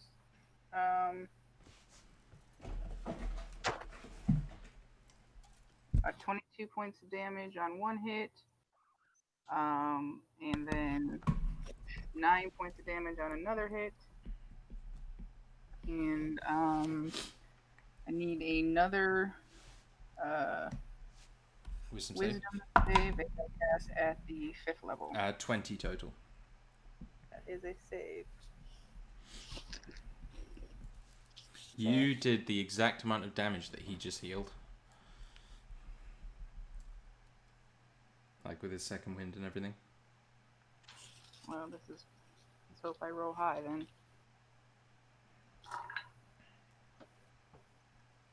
That'll do.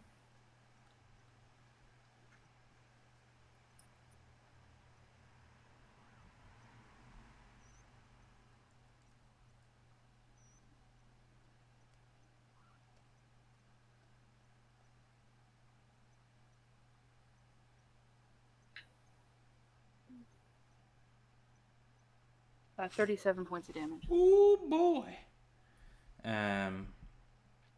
I'll do something. 17 or something? Alright. 18? Pardon, sorry? That 37 was halved because you passed. Yeah. Unfortunately for him, he is dead either way, or unconscious either way. So just describe how you finish this fight, Bryn. So Bryn like stands up and she's bleeding from the wounds, and takes her 2 slashes at him, probably opening up the wounds that he had just closed, and then she just starts laughing and just opens his mind completely and fully to the dreaming dark, and it just pours into him, and this like kind of like the black and purple smoke kind of like pours from like the corner of her eyes. Yeah. Damn. And yeah, you get like a lot of people kind of blown away by that display there. And you see like the crowd, all like half of them are like oh damn it, and the other half are celebrating. Did anyone bet on Bryn? Yes. How much did you bet? 250. Okay. So you get what, like 4 something back? 375. So that's how much gold you win. Everyone else bet on Bryn, or I think you just bet on everyone, and everyone else just kind of bet on themselves. apart from Bryn? Bryn bet on people. I was gonna say, I thought I heard some other people saying they bet on their friends as well, but I thought so. Well, Maybe not. speak now, Maybe they're not forever hold your listening. peace. Okay. who bet on What? me to win? I bet 200 on you. There we Okay. go. You get 300 gold. I was AFK, hence the BRB in the chat. Sorry, I didn't see that. I was too busy. Yeah.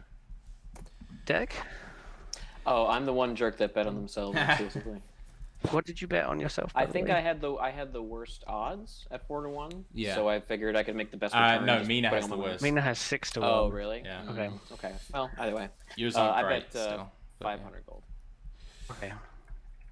All right. So yeah, and he is like you see graphics is healed up, or Gravix is healed up, and he kind of comes over and like pulls you into a kind of clasping hug, and Damaro is there to translate, and he says, Graphics says you fought very well, and he would be happy to bring you that barrel of Sav Magrich whenever suits you. You tell him it was a hell of a fight, and he almost had me. And he does this, and you see like Gravix kind of stands a little straighter and like holds out a big hand to take yours.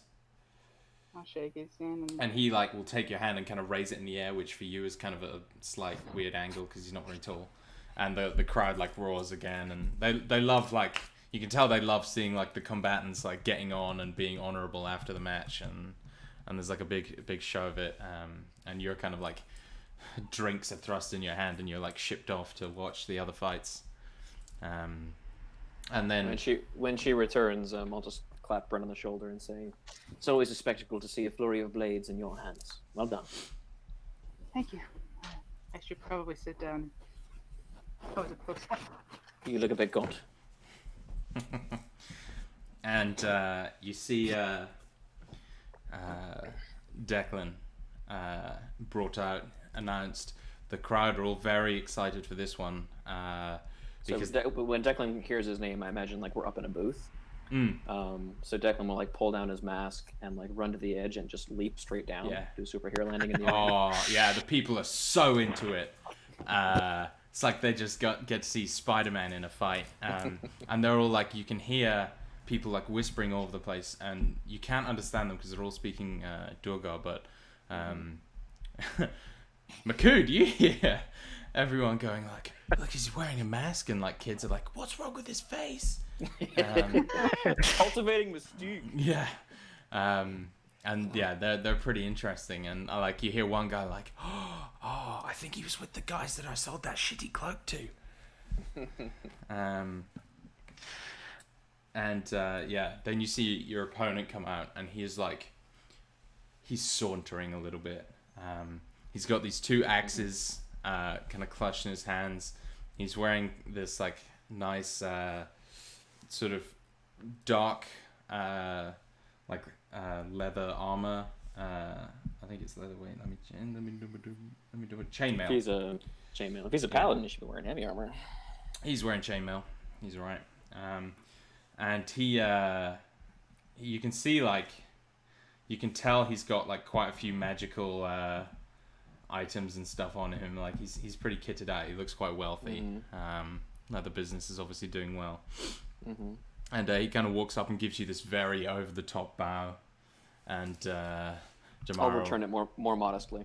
Yeah, and Damaro will say, "This is Tiglan. He is one of the finest leather workers we have, and has graciously accepted your offer of a bout for his services. I'll say to him in Terran, "You do me too much honor, Teglin. I shall strive to be worthy." And I shall strive to be worthy of you, sir. And he will kind of like step back and like kind of crouch down, and you see he looks very like quick and athletic for a dwarf. Kind of like Coben, but very controlled, whereas Coben was pretty clumsy. You're kind of getting the impression now, like seeing all these other dwarves, that Coben definitely wasn't the cream of the crop. But he was, you know. There's a reason why he got stuck under a rock. Yeah. What kind of weapons is this guy using? He's got two axes. 2 axes. Like battle axes? Yeah. Well, they're kind of in between. They're actually short swords, but I'm reskinning those axes. They're basically hand I axes. get the sense that he's a dex fighter. Yeah, he's a dex fighter. Dwarven finesse axes. Yeah. Dwyness. Let's roll initiative. 1v1 me. Oh, fuck. Sorry, hold on. That's a 20. Okay, you are up first. Okay. So Declan, we're starting how far away from each other? Like 15, 20 feet. It's quite a small spot. Just gonna hold out my hand and enclose him in a wall of stone. He needs to make a dex save. Oh. Okay. That's gonna be a 30. Jesus. All right. Screw it then. He's a paladin, man. Yeah, fair enough. Well, in that case, I will phase under the ground and appear within the wall of stone. Okay. And so he kind of like prowls around it, and he's like, everyone else who's watching, he's like playing up to Well, he doesn't know where I went. Oh, okay, true. But he's gonna... I mean, there's a wall of Relatively stone. small fighting area, but and there's a dome of stone. But yeah. Yeah, fair point. But he is gonna like prowl around, and you can tell, everyone who's watching can tell he's done this before. He's definitely like a seasoned fighter, and he's like playing up for the crowd, almost like a pantomime, kind of like ducking around corners and like doing over the top, like almost like hand over the brow, like, you know, leaning in to look around, like, you know, the kids see it. yeah. No, I'm there. I said those of you who are watching. I know. And then he will let's see, what's he gonna do? In case you're curious, the wall is 6 inches thick, and has 30 hit points per inch of thickness in any one spot. Okay. Then he will simply like kind of walk back and like crouch down on his haunches and just wait. Could we it's say nothing that I really used my my bonus action that turn before I did it to insightful fighting check him? Fine. Thank you. I need a deception check from him. My insight is a 24. You beat him. Okay. You have the measure of him, good sir. Good. Is it my turn again? It is. All right. I'm gonna hold my. Well, I guess I don't really need to hold my action, but I'm going to kind of like phase up through the dome. Yeah. Like sort of walk up through it and appear at the top, and take a crossbow shot with a arrow poisoned with purple worm venom. Oh. Okay. That is a 27. A 27. To hit, I assume, yeah? Yeah, that hits. Constitution save. Mm-hmm. That's a 14, which I don't believe is a success. That is a fail. So it's up to you how you want to do the damage on this. The written damage is like 12d6 poison damage. Oh yeah, no, it's not it's not the full thing. I could have sworn I'd written down. Don't dwarves have advantage to poison saves or something, or resistance to poison damage as well? Aren't they immune to poison damage, or is it? I mean, my think belt they have dwarven kind gives resistance. me advantage on saving throws against poison and resistance to poison damage. Oh, Yeah, I'm pretty sure Because it's it's resistance. the getting drunk thing. Advantage Yeah. on Yep. saving throws against poison and resistance. Yeah. That's still not fantastic. Constitution save. That's gonna be a 18. That's just shy. Okay. Yeah. You So want to say 66? yeah, Instead it's of 12? 66. Okay, so that'll be After that. 66 for my. So it'll be 66 total. Yeah. And I'll have resistance to the poison damage. I'll do Yeah. that first.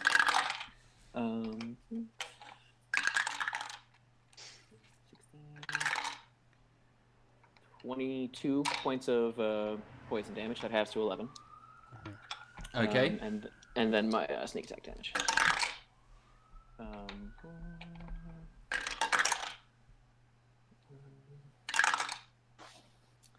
And that would be 20 points of piercing damage.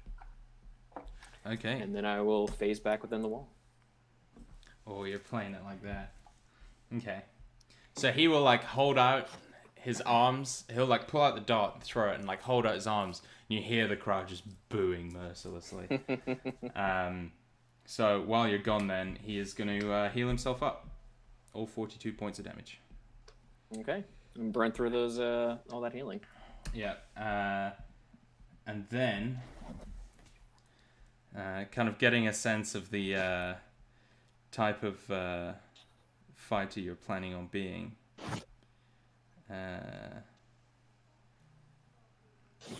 He is going to have a plan. But he can't do it this turn, so it's your go. Same shit. I have one more dose of poison. Actually, no, probably be more effective against someone else. Excuse me. I have so many options. Oh yeah. I'm gonna have Weasel, or Biscuit rather. Sort of harass him. Use the help option. Okay. Sort of run around his feet, distract him. I'll take a shot at him with the crossbow, so I have advantage, and then I'll have Weasel come back to me, and then I'll phase back inside again. Okay. He's going to get an attack of opportunity against the Weasel. Yeah, it's okay. Ooh, that's a natural 20. All right. So that'll be 12d6. 10, 15, 23, 30, 40, 45 points of, 51 points of damage with the bonuses. I actually forgot to add my bonuses last time. 51, so, okay. So again, he like kind of drops to one knee and grunts in pain. And can heal almost all of it up, but not quite. Is he gonna attack Weasel? Yeah, he's going to take an opportunity attack of the Not Weasel. my biscuit. Uh, Please, sir, don't hurt my ferret. that's going to be a 23 to hit. Oh yeah. Weasel's he's only got one hit point. Yeah. So Biscuit's Weasel's done dead.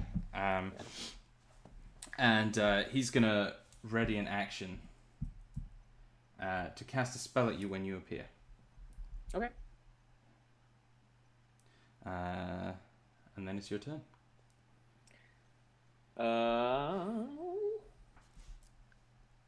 Yeah, appearing at the top of the dome. I will just fire at him again. He gets his action first. Yes. He is going to cast a spell, and so I'll need a wisdom saving throw from you, please. You got it, buddy.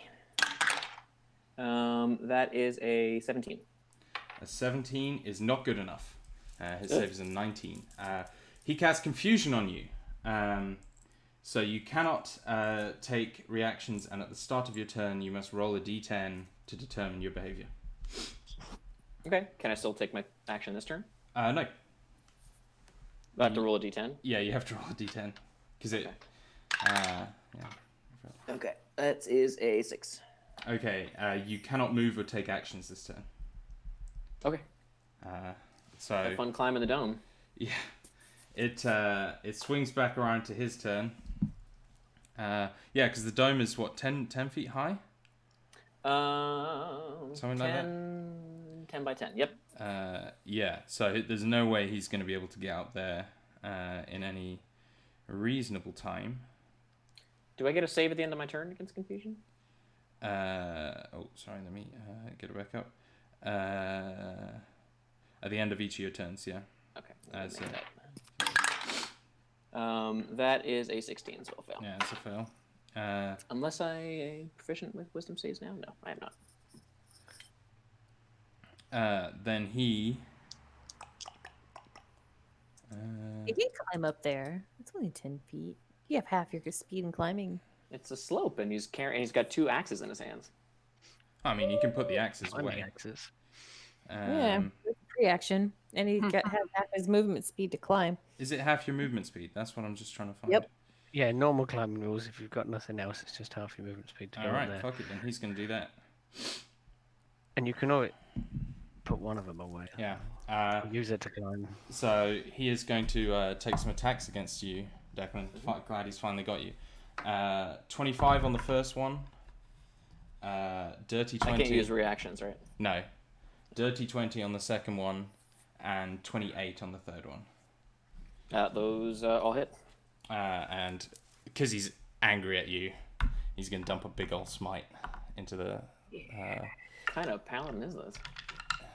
He's an Oathbreaker paladin, which Ooh. is just flavored as, Grumpy Durgar. Like he hasn't actually broken an Paladin oath. of Grump. Yeah. So that is going to be... Alright, he hasn't got a 4th level actually left because he used Confusion. So he's got a 3rd level. So it's going to be 4... Is he a 12th level paladin? More.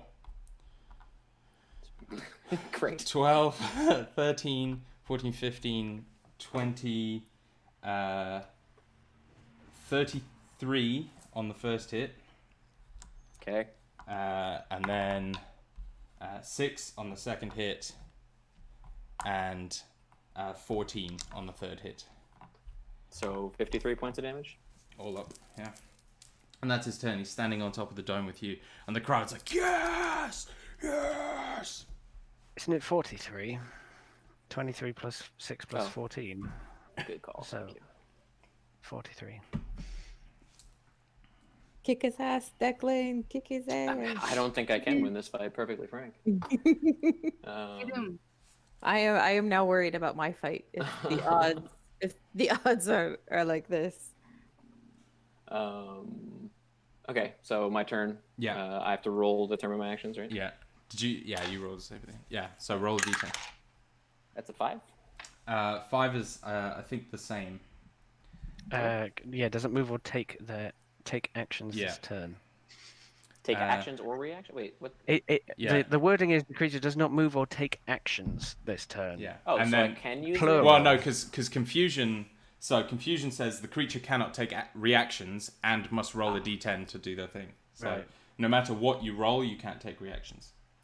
Okay. But he is gonna kind of step back and play to the crowd and try and make himself seem better than you, morally, and is gonna end the confusion spell.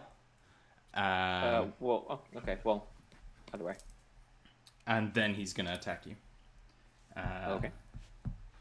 So Basically needed to roll 7. natural 1, do stuff. natural 20, and a 25. guys.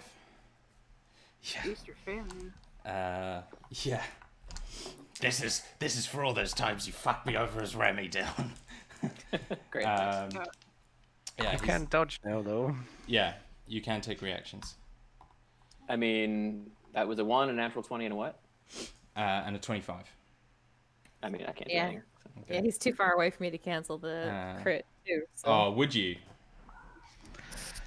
No, probably not. He who watches your cheating. Exactly. She's already stacking it in her favor by doing Shield of Faith and Freedom of Movement on herself. But she You also- take yeah. 47 damage from the crit. I'm down. Bad Even luck. with halving it? Why would I be having it? Evasion? and evasion. stuff? Rogue things? Oh yeah, I guess I can do that, huh? Uncanny dodge in an uncanny Don't you have- fashion. I guess I will uncanny dodge Yeah. that. Don't you have, Cable of Montebank or, a disadvantage to hit cloak or... No, I have you the Cave of the have Mons Bank, but I mean, I'm not going to Dimension Door away right now. I've never Okay. taken any actions. And his other one was 11 damage. Okay. So half of 47 is 23. 23. 23 plus what? 11. So 34. 11, 34. Thank you. Okay. Kick his ass.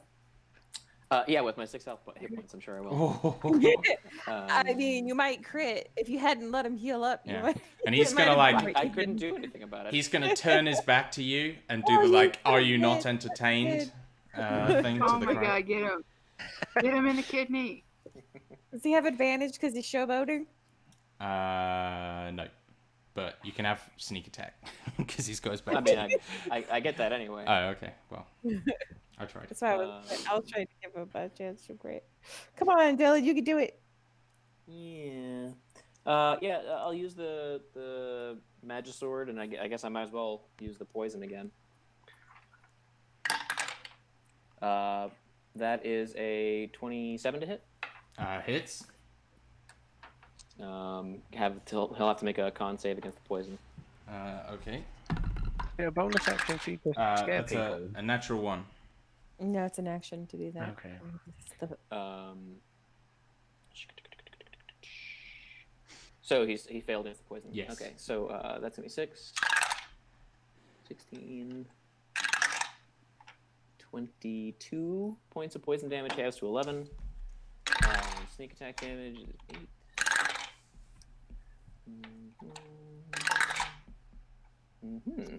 24 points of damage.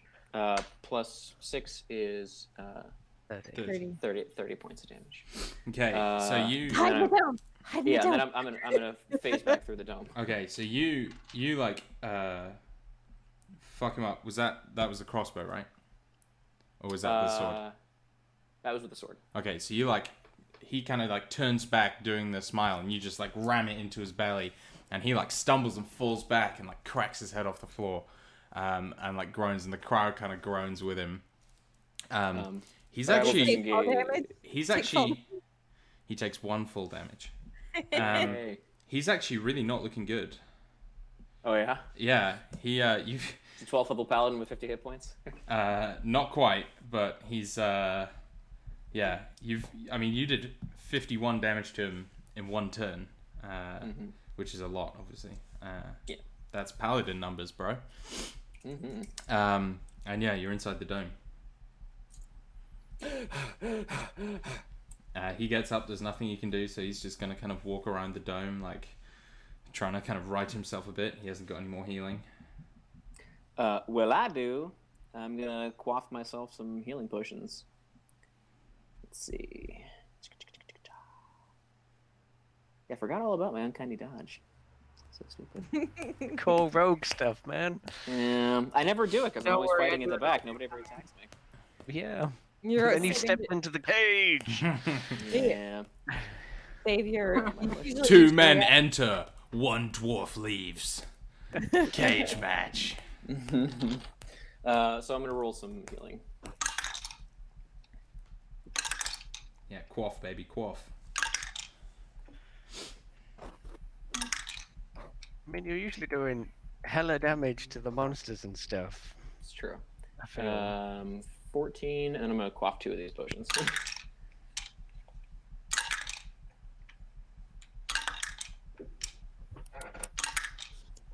Dodge all the time anyway, so.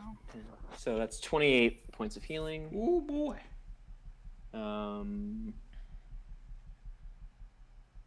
And I am going to step outside the wall. Well, because you drank 2 potions, like He gets turns, yeah.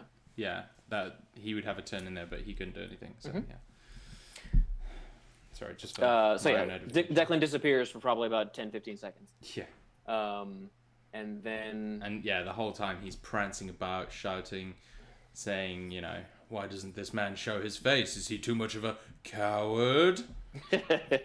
Oh. it's a good thing Declan. And the Declan crowd, has yeah, no the crowd were controls. like, ooh, ooh. I would love to make him afraid of me, but I don't think that'll work. Let's see. I will step outside the dome and just kind of look for him.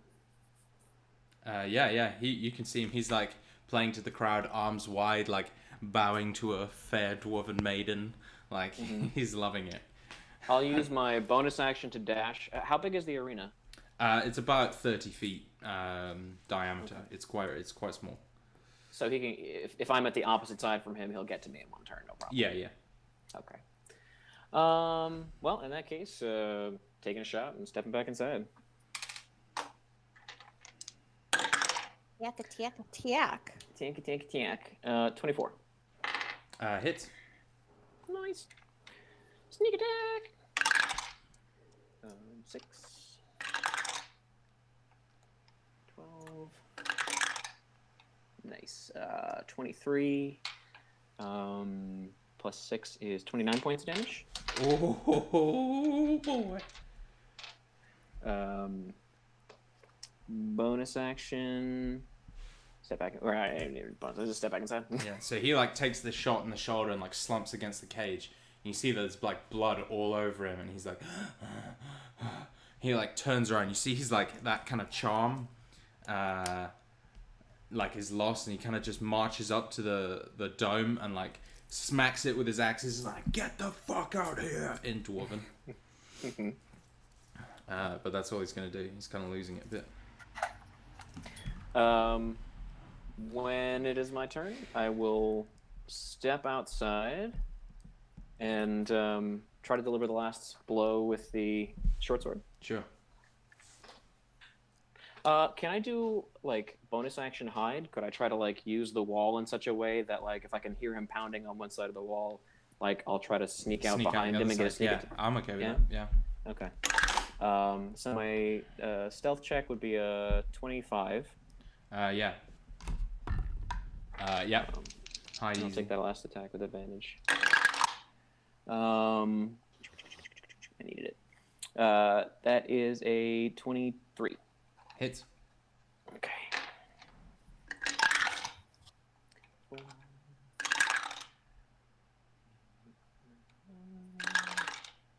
Um, 27 points of damage. 27. Oh, So you close. You have him on 1 hit point, sir. I guess I will stay where I am. Give him a chance to finish Okay. me off. He will like kind of like fall to one knee, and like murmur something in Dwarven. I'll say to him in Terran, strategy is worth twice what bravado is. And he says, "Bravado is," and then he's gonna try and stab you. Okay. Natural 1. He does have 2 more. Natural 7 for a 20. That would hit, but I'll use shield. Okay. And a natural 5. Fucking hell. Genuinely.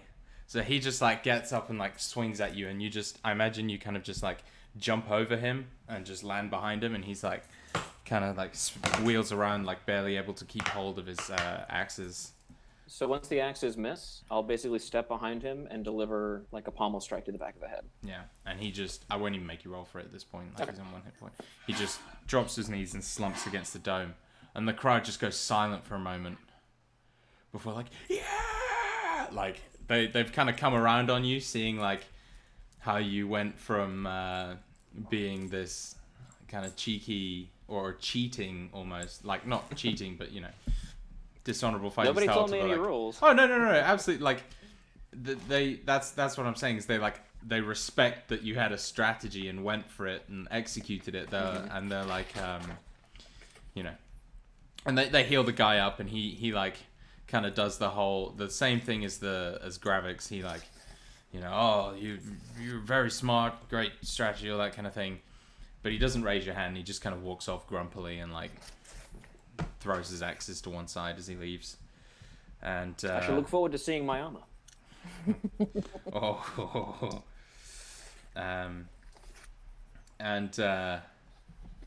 So who all betted on Declan?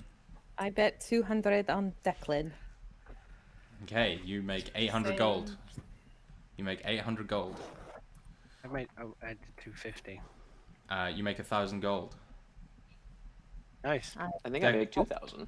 You, I have how much did you bet almost- on yourself? 500 was it? 500, yeah. Yeah, you make 2,000 gold. I've almost made the money back that I spent on betting. Nice. So So- The first thing I will do, I was at 1800. Now I'm at the first thing, 14. Sorry. the first thing I will do is go over to Abrashmina. Has she given me the scrolls yet? Yes, I would have done that whenever we got back up. Okay. So you have the scrolls and the cloak of invisibility, which probably I should Oh, have you said bought a cloak of before. invisibility? Yeah. No, I bought Cape of the Cape Mountebank. Mountebank. That's right. Never mind. I thought about doing the invisibility cloak for you, but then I decided to get a cloak with the Mountebank. Never I mind. mean, if there's an invisibility cloak, I might buy that myself. Yeah, there's one. I don't know how much that one is, but there is a cloak of invisibility. But I will go to Mina and put 600 gold in her hand and kind of like hold her hand for a second and say, I want to thank you for your unconditional support and encouragement. I do not need to be repaid for this, for that, Declan. And she'll. It would mean something to me if you would allow me to. Very well. She'll kind of accept it.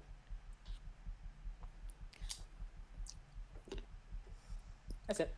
She had to make the gesture to not take the money.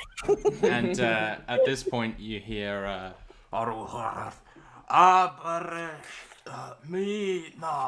the real struggle with your name. Alright, and she's gonna take some notes from Declan's entrance and from all of her times watching in the Vicar. So she's gonna do like the slow step up to like the box and pop out the wings, Ooh. and like a, kind of like with like arms spread wide, like I am here, and then she's going The crowd are like yelling, clapping. They are very into this angel, and then you see you don't see your opponent, and then suddenly he appears like teleporting in front of you, and he's kind of in like almost a pose as he finishes, and like gives you this long, like overly gentlemanly bow. Just want to say, Dylan,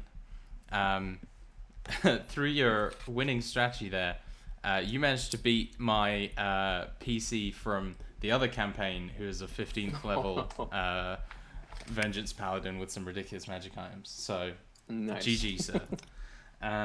Good game. Yeah. Is the dome still in the center of the No, fight? that's been. They would have asked. Yeah, asked They Declan would to have- remove okay. that. I'll get rid of it. Yeah. Yeah. Abrashmina will do like a similar bow, like tips of the wings brushing. Yeah, and he will say in Dwarven, which Damara translates, why don't you go first? Well, that is very kind of you. And Abrashmina will reach up for her holy symbol and say, but it is a gesture that you might regret. And she's going to cast silence. He's going to counterspell it. Son of a bitch. That's well played. And she'll kind of just nod. Yeah, and he tries to do it as nonchalantly as possible, like kind of flick of a hand, and you see like there's this kind of like twisting and shimmering of the air, like a hot road, and everyone's like ooh, and then it just like vanishes in these like blue sparks, and everyone's like ooh, polite golf clap. Very well. And then oh, I can't do that. Fuck. That was her action. So yeah, she will kind of give him a nod. And he will say something that you don't understand, and it's a fight, so he's not going to translate. And then he is going to like kind of crouch down a little bit and begin doing all these like very intense hand motions, and you see like the air around him begins heating up very fast. And suddenly he like throws out his hand, and there's this blast of smoke that fires towards you, like burning flames all in amongst it. You need to make a dexterity saving throw, please.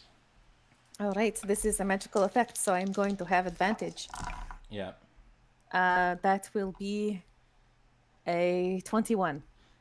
You succeed. So you take 16, 23, 20, or 31 points of fire damage as this incendiary cloud just crashes over you. But Is you that kind halved? of fly aside. Yeah, that's it halved. 31 halved. Yeah.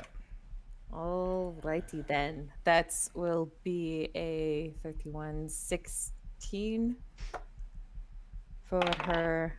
Ooh, yep. Shield of Faith is gone. Very Alright. nice. Your go.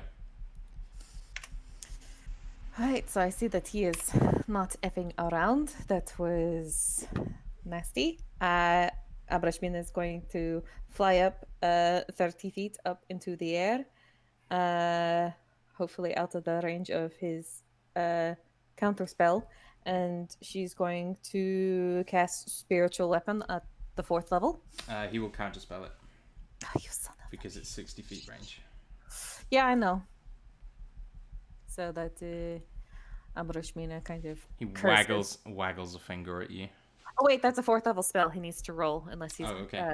Yeah. countering at a higher level. What is it? 10 plus the spell's level, so 14. Mm-hmm. Okay, yeah, 29. Son of a bitch. Okay. And he waggles a finger at you and gives you like this big kind of shit-eating beardy grin. And you're just like, oh, this guy's an asshole.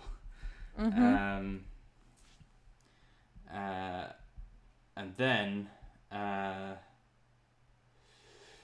he will like dramatically put a hand to his ear, and everyone in the crowd kind of goes silent, like thinking that he can hear something that they can't or whatever, and then he just begins like muttering this foul fucking language that you do not understand, and is not like his dwarven tongue, and you see like this big like 7-8 foot tall portal begin appearing out of the like floor, and you see this one long fingered hand like reach, or not long fingered hand, you see this one like massive thick hand kind of pull itself out of the portal as he summons a Balgura into the ring, and it like roars up at you, and everyone in the crowd like and like ducks backwards. All right, that is his go. That's his go. All right. Maybe not the best idea to summon something that he has to now maintain concentration on, perhaps. Abrashmina is going to fly up 60 feet, so she's technically still within range, but she's going to like raise her hands to cast another spell. I need a wisdom saving throw. Wisdom saving throw. Oh, he's going to let this one go, I see. 23. Yeah, okay. So nothing happens as she casts Toll the Dead. Toll the dead. Yeah, but she's going to, with her action, try to cast Spiritual Weapon again. Okay. Sure. He's gonna let the he summoned something. He's gonna let you summon something. Yeah, all right, motherfucker. Gonna be 4th level again. Okay. It's fuck him. And Ramiel will appear next to him and lay into him with a 28 to hit. Hits. All right, that is 4th level, so 2d8 plus 2d10, going to be Not very good because I rolled bad. 4, 9, 10 plus 6. 16 points of damage mixed radiant force. 16. He succeeds his check. Okay. You see him, like, the kind of smile and cockiness fades a little bit, and he's like, ow, that actually fucking hurt.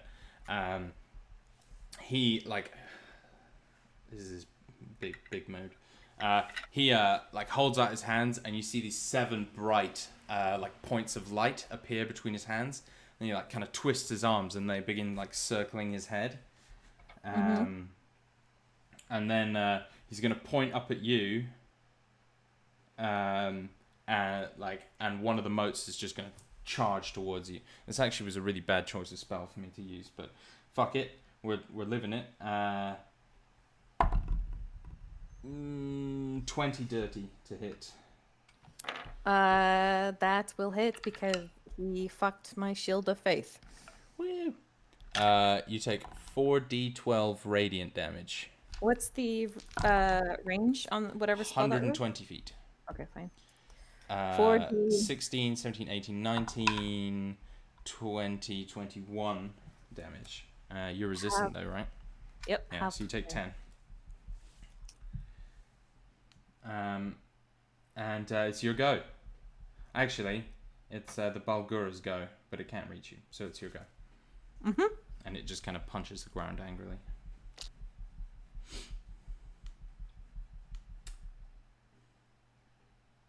Right. Let's see. Brashmina is going to duck back down to about 30 feet, trying to stay away from the Balgura. She's going to raise her hand to her holy symbol, and she's going to say in Celestial, not that he will understand, but she's going to say, Ramiel, teach him humility, as she's going to use Channel Divinity to path to the grave. Ooh. And so now the next hit he's going to have vulnerability to. And then with Ramiel, he is going to swipe and swing with a 22 to hit. Okay. That's a hit, yeah. Okay. So he's going to be vulnerable to 9 plus 6, 15. No, 9 plus, yes, 15 force, 10 radiant. So 25, 50 damage all up. That hurt him dearly. He succeeds. 25 DC? Yeah, he gets a 27. Oh wait, no, con save. No, he doesn't. No, he fails. So the Balgura just like, oh wait, it's it's mad at him as well now. So it just like turns towards him, and he like raises eyebrows, like, oh, I fucked up. You've outsmarted him, / me.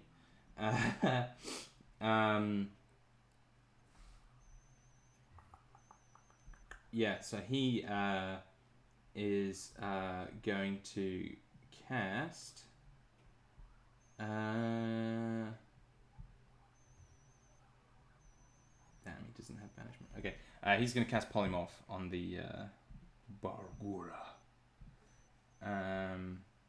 which is a Wisdom save. Yes. Balgura. He is quite wise. Natural 2.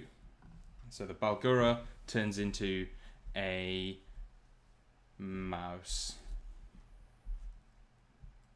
And then he's going to point at you and fire another one of the stars. 24 to hit. Action to do? Yep. Okay, that hits. I love that spell. It's real cool, but not great against Asimov. But there you go. Yeah. 15. Crown of Stars is pretty good.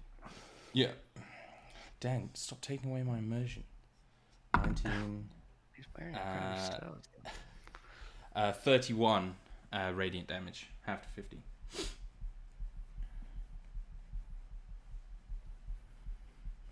All right. I am now going to.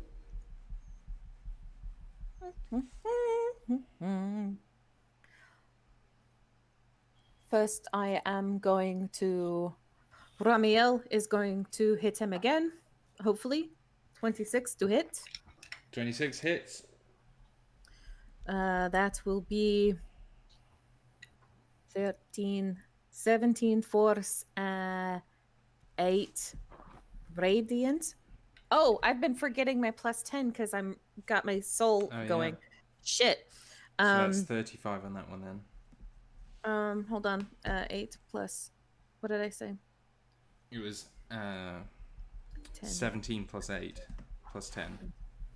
25, 35, all Yeah. up on that one. Did just say that. Okay. And then Rashmina is going to fly down to the. No, wait, no, she's not going to fly down to the Belgora. What is she going to do? She is going to.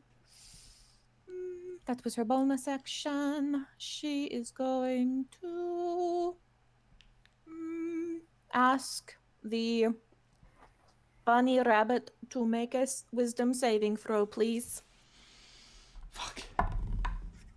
6. It is going to take 4 plus 10 radiant or 10 necrotic damage and turn back into the Belgora, please. It does so.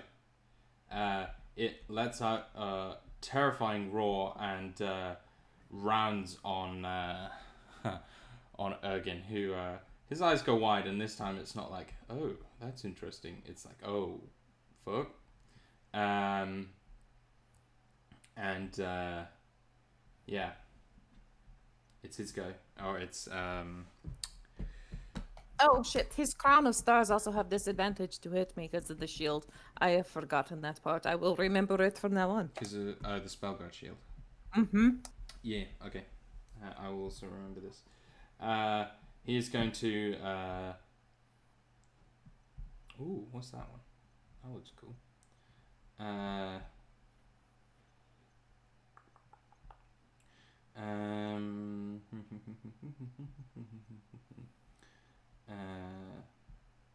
Sorry, I'm trying to decide what you should do.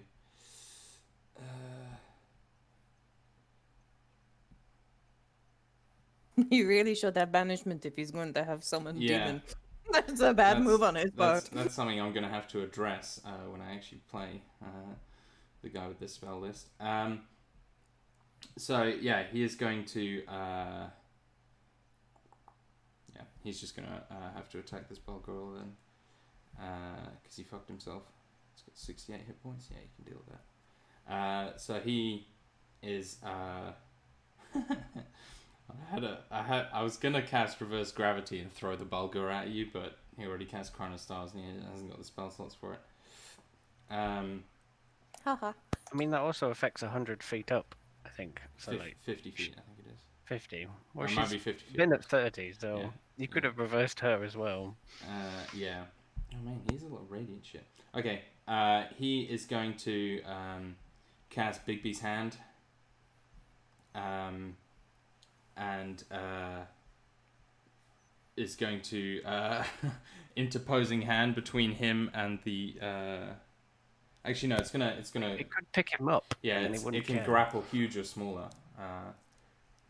So yeah, it's gonna pick him up and carry him out of the Balgura's range, and then he's going to star at you. Sorry that took so long, everyone. Okay. Disadvantage. Yeah. He rolled 17 on both dice. So 28. Hits. Oh, them good rolls. 21, 27. Oh, them good rolls. 39. Have two. Halved to 19. Thank fuck I am an ASMR. Not going to lie. And he's bloodied at this point. He's like panting a bit, like, and everyone's kind of like staring up at you, like oohing and eyeing. Only bloodied? Yeah. How close is the Balgora to him right now? So he's like well out of range. He like How does Abrashmina look? No, he like picked him up. No, he picked himself Yeah, up. he picked himself up. So he's like Oh, up oh. floating next to you now. He's in the No, air he's- with you. Okay, I am going to cast Dispel Magic on Bigby's hand. Okay, so it's 3rd level. Oh no, it's not. Dispel Magic is 3rd level. It's 5th level. Yep, I'm going to have to roll So for it. DC 15. Oh shit, with disadvantage because that's a check, isn't it? Mother bitch, I might have just screwed myself. Well, let's see. Didn't we heal your concussion? Yeah, but I am Oh, you're still- still exhausted. exhausted. It's plus my modifier. I should have said that he should counterspell that, but I didn't say it, so carry on. Yeah, that is 10 on the die plus my modifier of 6 for 16. So Bigby's hand is dispelled and he falls to the floor. He falls 30 feet. So he takes 66. D6 per 5 feet, that's how it works, right? No, Or 10 feet. 10 feet. Okay, 3 to 3 to 6. 6. I know it was something stupid and tiny. He takes 9 damage. Oof! And he's within the Balgora's range. Hopefully, Ramiel is going to also attack at him. 10 on the die again, plus 10 for 20. Hits. Ooh, that's nice. That is 27 radiant plus 11 force. I'm a fucking idiot. He has Featherfall. 27 radiant plus 11 force. Uh-huh. 38, okay.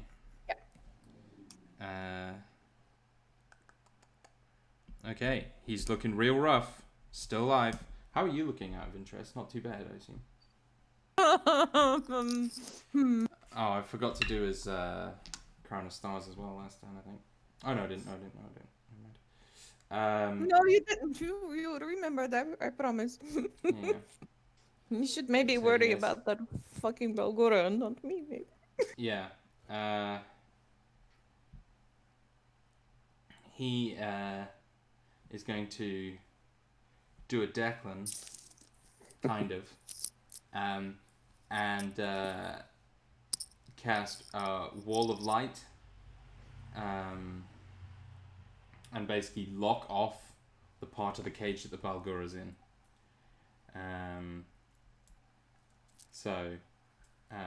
Yeah, the Balgora takes 48 radiant damage.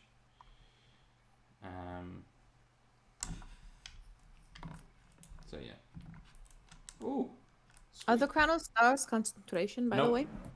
Damn, okay. It's such a cool spell. I love it. So the Balgura takes 18 damage.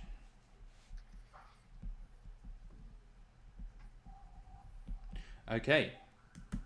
Is it my turn? No, it's the Balgura's turn. It is going to charge him. So it takes another 48. 11, 12, 13. 21. 31 even, sorry. So the Balgura is almost bloodied. And then the Balgura will make 3 attacks against him. Oh, he's just goozled himself here. Classic mage. 26 to hit. Miss with a 9 and a 15 to hit, or a 16 to hit, which hits. The 2 hits. So the first one, 10 damage, and the second one, 11 damage. So 21. He's still alive. As this thing just begins pounding him, and everyone's like, "Oh God." Oh, that's horrible. Yeah. Cover up Oh. children's eyes. Yeah. It's just like ragdolling him. Cool. Is it my turn? Yeah. Ramiel's going to lay into him with a 24. Hits. That will be 16 force, 20 radiant, 36 all up. All right. Describe how Ramiel smokes this fool. Like the Balgora is like laying into him all like boom, boom, boom. And I upcast spiritual weapon, so it's like that are he's like slightly corporeal looking, and so it's like Ramiel just kind of does does like a mocking bow that kind of like matches the one he gave Abrashmina, and then just like swings the starry knight's sword into Yeah. the guy. Explodes with And- like the force and radiant light. And everyone like oohs and ahs, and he is just like laying down. You see like there's a kind of battalion of dwarves that like run in and just hack the Balgora until it disappears. I was going to Yeah. say that Abrashmina was going to cast a banishment. Wow, that's That's only a your minute action. though. Huh? That's only a minute though, isn't it? What? Banishment. No, if it doesn't belong here, it goes forever. Oh, okay, sweet. If she Uh, maintains it for a minute. Yeah, yes. Yeah. Okay. Well, either way, it's gone. Yeah. Okay. So we have just the Makud fight remaining. I'm good to do it if we have a break. Yeah. How's that for time, people? I'm- Is that okay with you, Dylan? It's fine. I might have to drop out, but I don't mind if you guys want to Okay. play it after I go. We might then, but we'll end the session straight after anyway. So let's take a quick 5-10 minute break. How much did I win for Oh yeah, betting yeah. on myself? How much did you bet? 600 on myself. 600. So you win 3,600 gold. Nice. Makud, you bet 200 on her, right? 250. 250. So you win 1,500 gold. I bet 200 on her. Then you win 1,200 gold. You said 3,600? 3,600. Nice. So much mental Big score. Yeah. Alright, I'll be right back. That was my other character from that campaign. Oh, your new one? My Your new monk? guy, yeah. Yeah. Because we have 2 characters each in that campaign. But yeah, I'll be right back. I've been needing the bathroom since the start of the fucking session. Hey, I won that one-on-one. You won. I won. We need a ticker tape parade. I mean,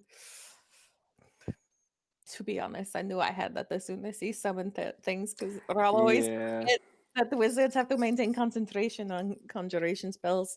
Mm-hmm. Yeah, and that's like one that can really turn against you. Although, so if you're concentrating to maintain control of the thing, or is it like it disappears if you lose concentration? You are concentrating on maintaining control. It does not disappear if you lose concentration. Okay. So Yeah, if you get that's a pretty. if you get knocked unconscious, or if you lose concentration, the thing turns against you and your allies. It might turn against you and your allies, which is why, like, conjuring. That's why, like, all of like the druid summoning spells are a little bit nicer and don't have Mhm. that, because you're summoning fey creatures, not Mm-hmm. demons. Demons. But Yeah, that was a risky bet. demons don't like to be controlled. No. And also, like, Rob's not gonna have banish. He just fucked himself with this. He didn't learn his lesson whenever we did that PvP and he was playing shoe fat. Mhm. Oh no, wait, no. It wasn't that. It was the one shot I did. The one that you were in, where like we had like the demon in like the warehouse thing, and she Mhm. like did, like the deals, and like And Rob was the renegade PC.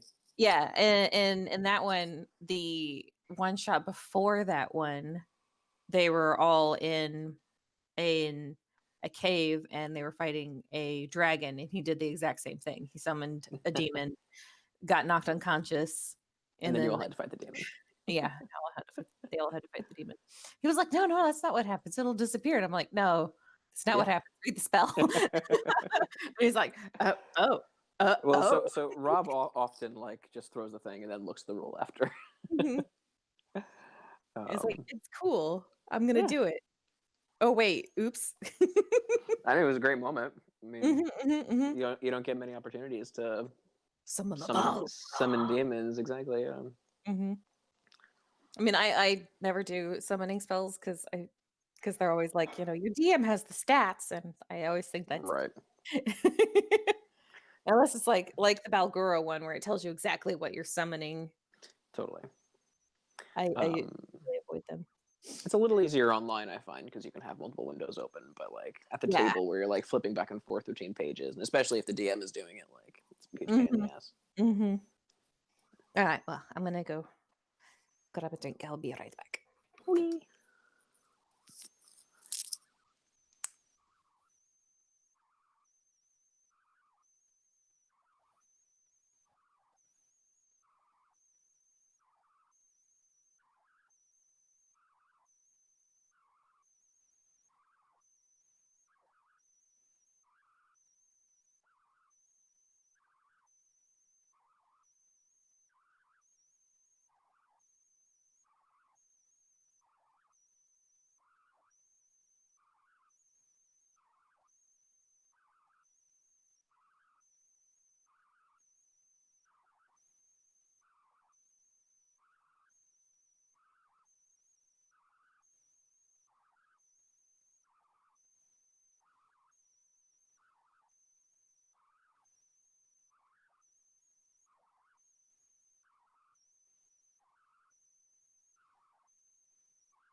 Hello.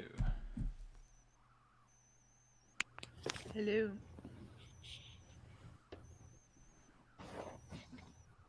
I like that our fight was just like two people just running at each other and wailing until one of them was dead, and then all the other two fights have just been like super strategic. Yeah. And I feel like I know which one is this next one's gonna be. Well, it's the two melee fighters and the two ranged fighters, right? Yeah. Abershmina True, and true, I have true. to figure out a way to keep the other guy away from us. I use spells. You do, but you're also get immediately like right away. You guys, you guys thrashed them. Yeah, it was good fun, Rob.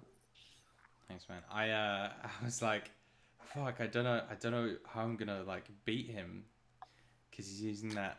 I mean, you had me pretty locked and up. And then I was like, I just like was like looking through his spells. I was like, oh, confusion. If this works, like, I'll fuck him up for at least like 2 turns.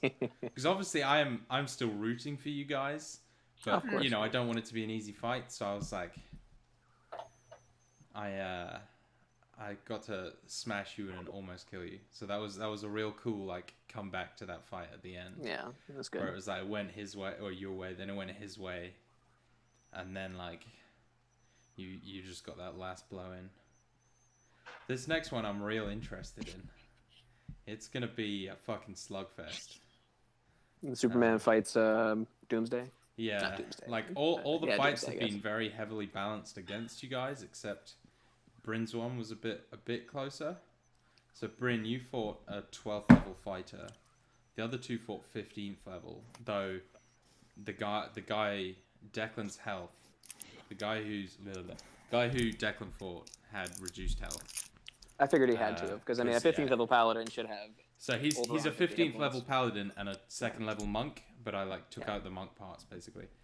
Gotcha. But yeah, he has like 200 health. Speaking of 200 health, I'm looking forward to this next fight. I would not have survived another round.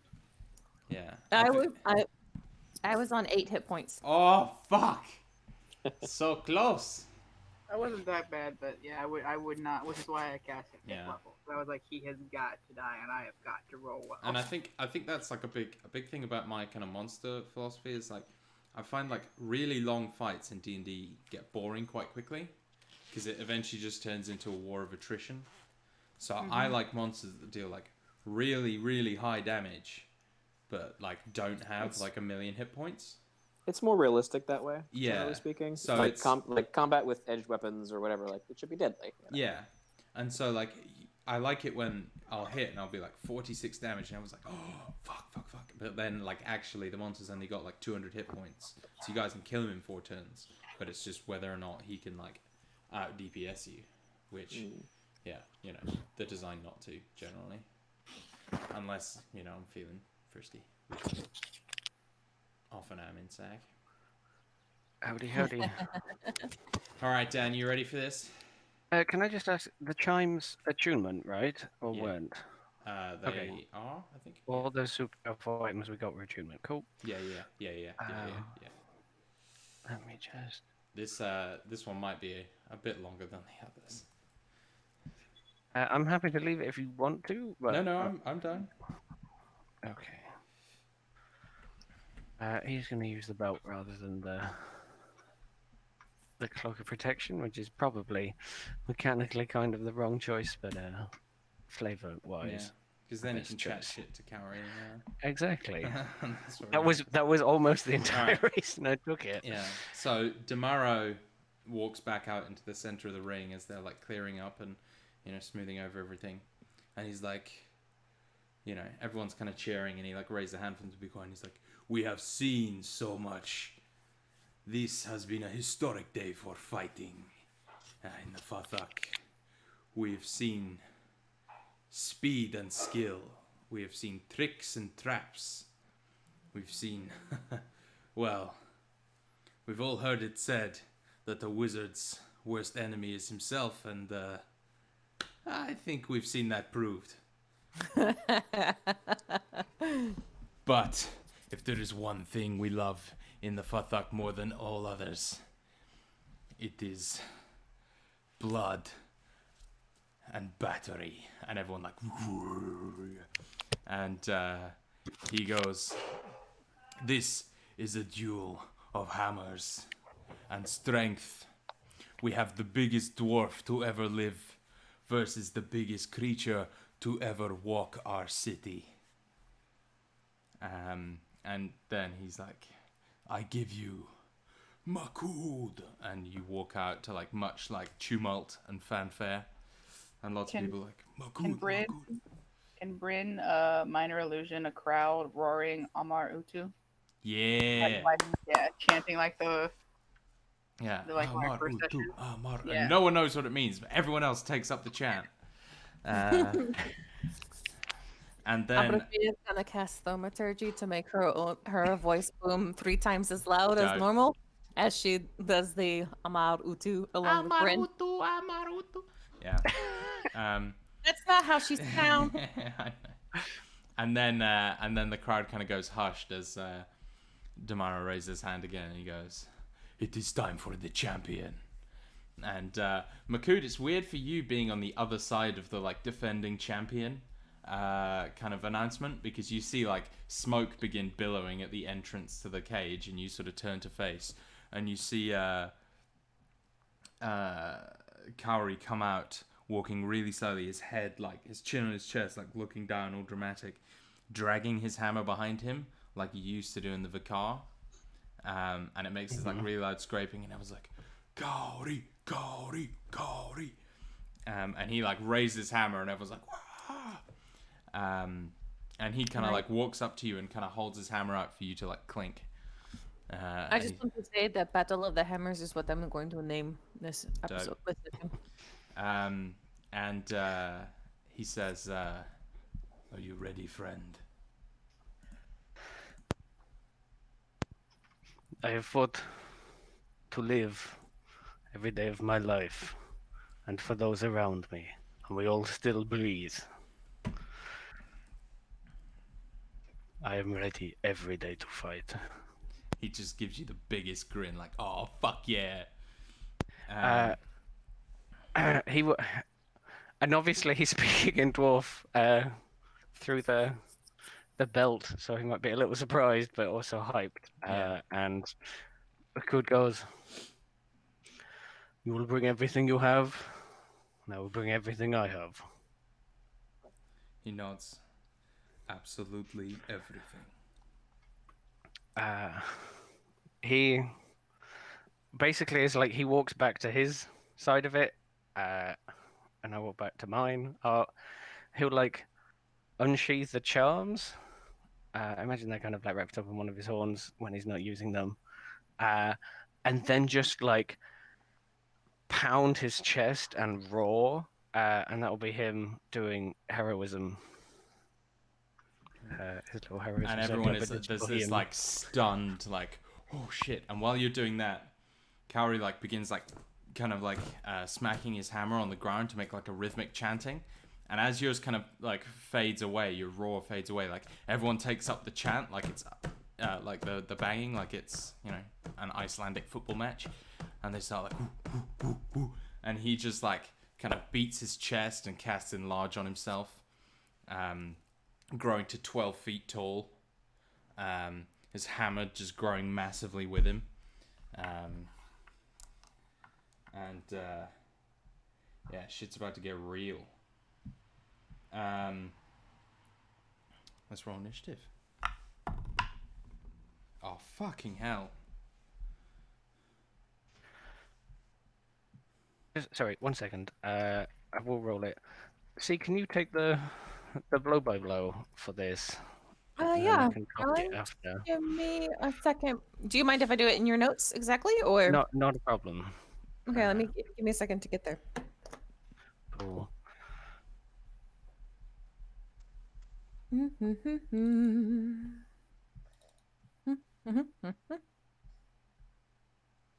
Nope, Saga Makul, not the witness.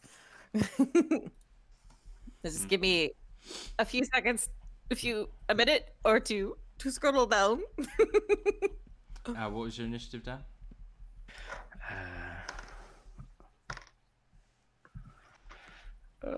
Mediocre. 14. Yeah, you're ahead. He rolled a 6. Okay. Now, Makud, I'm always on your side, but I just want you to know, I'll be surprised if you win this. Okay. You might, you know, there are ways, definitely, but this is not fair. So let's go. Are you ready? See? It is being finicky about loading. I'm only at page 120 so far. Well, I can. maybe take the notes in As your we go. like witness doc and then transfer them over. Good shout. That new. Stop. Okay. Okay. Oh, Mac will like there is like that time where they're both kind of the crowd is roaring Yeah. and they're playing for that crowd a little bit. And Yeah, then he is you're both like seasoned, like being you're both very seasoned at being the center of attention, like the main event, the John Cena of whatever your respective wrestling promotions. So you're both like know exactly how to like play the crowd, and so having both of you there is like this crowd is frenzied. Thousands of people like vying to be able to see. he will start like thump thump thump thump thump as like, and he'll run for a charge, just like strength of strength rather than strength of wills, and he's going to do that hammering horns thing just to push this guy around a little bit. But as he's like running up, he's going to be like, last time I did this I jumped through a giant, and What the hell? then he will 21 What's that? Sorry. for horn attack. Yeah, it's dick all for AC, to be honest.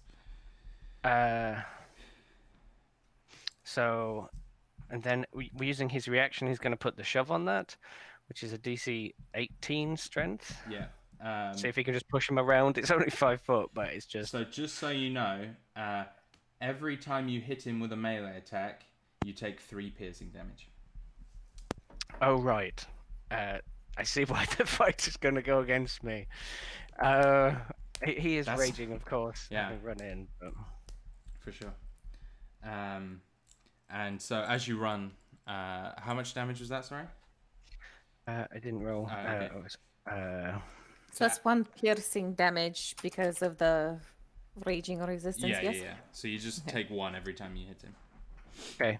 That is 6, 12, 15 damage from one horn attack. 15. Okay. He has more, but does he get pushed around? More What does he need to do? DC 18 strength. Athletics, is it? Or just No, it's a strength save. strength or save. get Okay. pushed. Yeah, it's hammering horns. 27. Okay, so he So- gets like gripped. Yeah, it's that like when an immovable modern object meets an unstoppable force, like Captain America, Shield, and Mjolnir.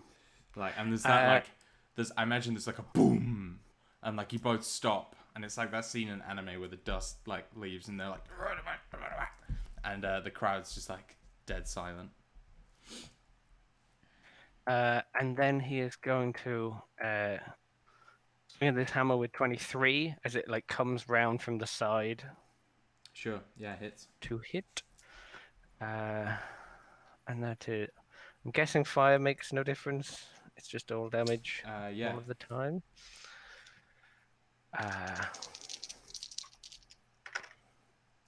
When he rages, it'll be half physical. Sure. 9 plus that's 19 plus the fire for 24. 24 all up. Yes. Okay. So Makud, you get some early offense, and the crowd are like roaring. They're loving it. It's exactly what they wanted to see. And Kaori kind of like pushes you off him and looks at you, and he says, "Oh, I'm going to enjoy this." He should have had advantage on that strength check. And he flies into a rage. Well, he would have advantage now. Yeah. Anyway, but he should have had advantage because he's enlarged as well. Oh, yeah. Sorry. Yeah. No worries. Okay. Just looking at his shit. Okay. So he is going to make 2 attacks against you recklessly. Oh fuck. A 22 to hit. Yep, 22 hit. And a 31 to hit. 31 also hits, surprisingly. So you take 13 from the first one and 15 from the second one. And then his bonus action, he kind of like ducks. Are you auto-reducing? Sorry, no, those were the full damage. I forgot to do that. Sorry. Okay, I normally work it out from what you say. So. Okay. Do you want me to? From my notes. Yeah. Okay. Bearing in mind you already used your bonus action to rage. So. Oh yes, yeah, that's true. But when he uses a reckless attack while raging, he also gains temporary hit points equal to his Constitution modifier. His Constitution modifier is +7. Right, so even more than my strength. Okay. Yeah. Your go. Did you use the chime, Stan? I did activate the chimes, which is why like there's math all up in this shit. Yeah. So I think the chimes go first, and then my reckless goes after that, and I have the heroism on top. So I'm just like adding heroism at the end, I think. Yeah. For simple sake. So like I took 2 damage from hitting him. I took 6 damage in total from him hitting me, and like 6 went to the charms, and then I have 6 heroism. So it just went away from that turn. Oh no, I did 2 damage because of the pointiness of being hit, I guess. Is he wearing like spiky stuff? So yeah, he is. Sorry, I forgot to narrate that. Yeah, he is wearing that spiked armor. He is a battle rager barbarian. Oh. So yeah, he's all spiky, and that's his whole shtick, is being spiky. I'm tough as balls. Yeah. Uh, Oh, you should have taken an extra D4 from each of those attacks. Oh well, next time. you still have opportunity if you want. Nah, that's all good. I missed it. He's just warming up. Okay. Because he's enlarged, so he needs to be hitting D4 each time. Sure. So Makuda's going to like swing the hammer around and kind of like he's like pads to one side. And he looks fine. Why don't you show me what your hammer can do? And he's going to like launch into a flurry of attacks. He will have advantage because he recklessed. You reckless last turn. Yes, yeah, correct. Yeah. Oh, that was lucky. That was a 1 and a 5. That became a 14 and a 16 plus 11 for both of those. So Yeah, both 25, 27. His AC is 16. Mine's only 17. Yeah. War of the flashbags. No armor here. That is 19 damage on the first one. Oh, I should have Great Weapon Mastered, but never mind. They're toying with each other. It's fine. 21 damage on the next one. How much was the first one, sorry? 19. 19. Oh, beautiful. So 40, half to 20. I would love to see the end of this fight, but I do have No to props, go. man. So. Hi, I'll Dylan. catch you later. Bye, boy. Well done in your fight. How much did you bet anything on Makud? No, I think he just bet on himself. He only bet on Okay. himself, yeah. Okay. Oh, Dan, I'm getting notes. You don't have to do notes. Okay. I mean, you Kaori's asked. turn. I'm useless at this player malarkey. He should have had advantage on initiative as well. He is going to, since you asked him about his hammer, he is going to kind of reach up and slam it into the ground, and there's this shockwave that like flies out, and actually most of the crowd would actually be caught in this as well, but for the sake of the fight, we're not going to do that because it's 60 feet. But Constitution saving throw, please. Can do. I was just checking his con, the save that you get advantage on as a barbarian. I'm not sure. Dex. On things that On you can. visible things. Yeah. But you Dang. get something for raging. It's strength checks and saves you get Yeah, for yeah. raging.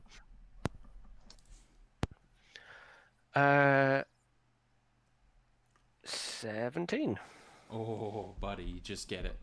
So you feel yourself like have to kind of blink and like shake your head as that kind of stunned you for a moment, and would have stunned you for much longer than a moment. And he grins and he says, "Oh, you're a strong one. Bring it."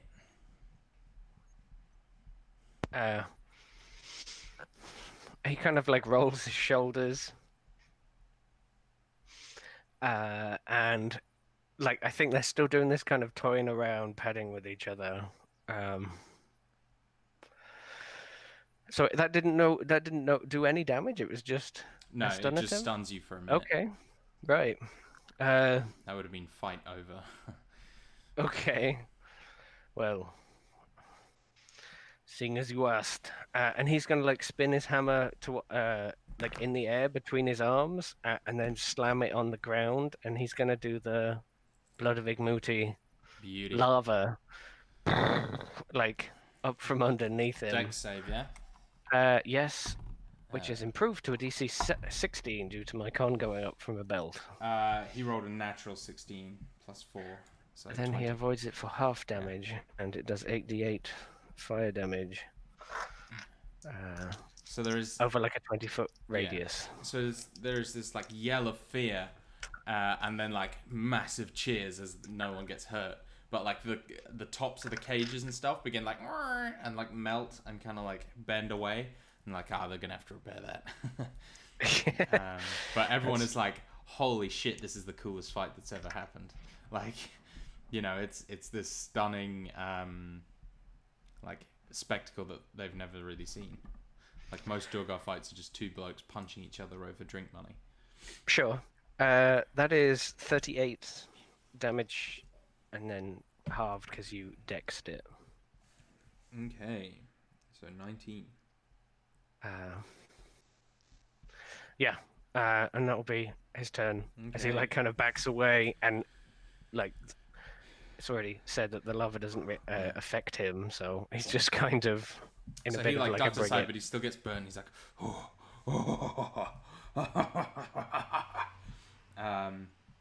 and is going to fly at you once again, like crashing furiously into you with some attacks. Yeah, so 2 attacks. That's a hit. 32 and 33. Yes, hit yes. So you take 18 on the first one and 18 on the second one. So 18 damage all up because it's halved. And then Yeah, halved again because and then halved again. So 9, yeah. So 9 total, and then reduced by 6 from the heroism. Yeah. Oh, jeez. 3. So damage. Fuck! Takes a while. I know. So Yeah. that's 9 more. You so have- that goes you have- 85. Do you take a quarter damage? He has double your health, so this can be a long ass It's the fight. joy thing. It's why I said bring everything. I could, like, Makoto will fight him without all of these tricks, but But otherwise This it's is going to take fucking ages, yeah.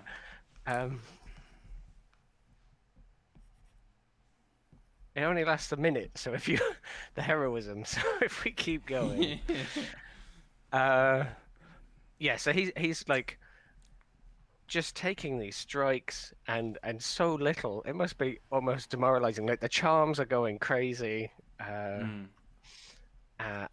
then it like settles. Did he reckless that? No. No. Okay. He should have, but I forgot to do it. So That's okay. The other thing is I'm not actually using reaction to counter any amount of damage because Makood could do the shield. On top of this, it's silly. Yeah. Maybe if he hits me real hard, I will. But, whew, oh boy, he's gonna hammer smack. hammer smack. Hammer smack. That's 2 hits. That's 15 and a That's a 13 plus hammer 11. smack. That's a hammer smack. Yeah. Why aren't you doing? Great weaponing. Yeah. He will. If he'd reckless, I probably would, but I'll speed it up in a second. 17, 23, 25. So 12. And 9, 20. 25, 20. Okay. He is not that far off being bloodied. And he's like... And who takes another 2 damage. Yeah. Yep. Yeah, suck on Which is that, mate. slightly absorbed by the heroism, so he has 4 to count on. So he is like panting heavily. This is the best fire I've had in years. And blip, blip, blip, blip, blip, blip, blip.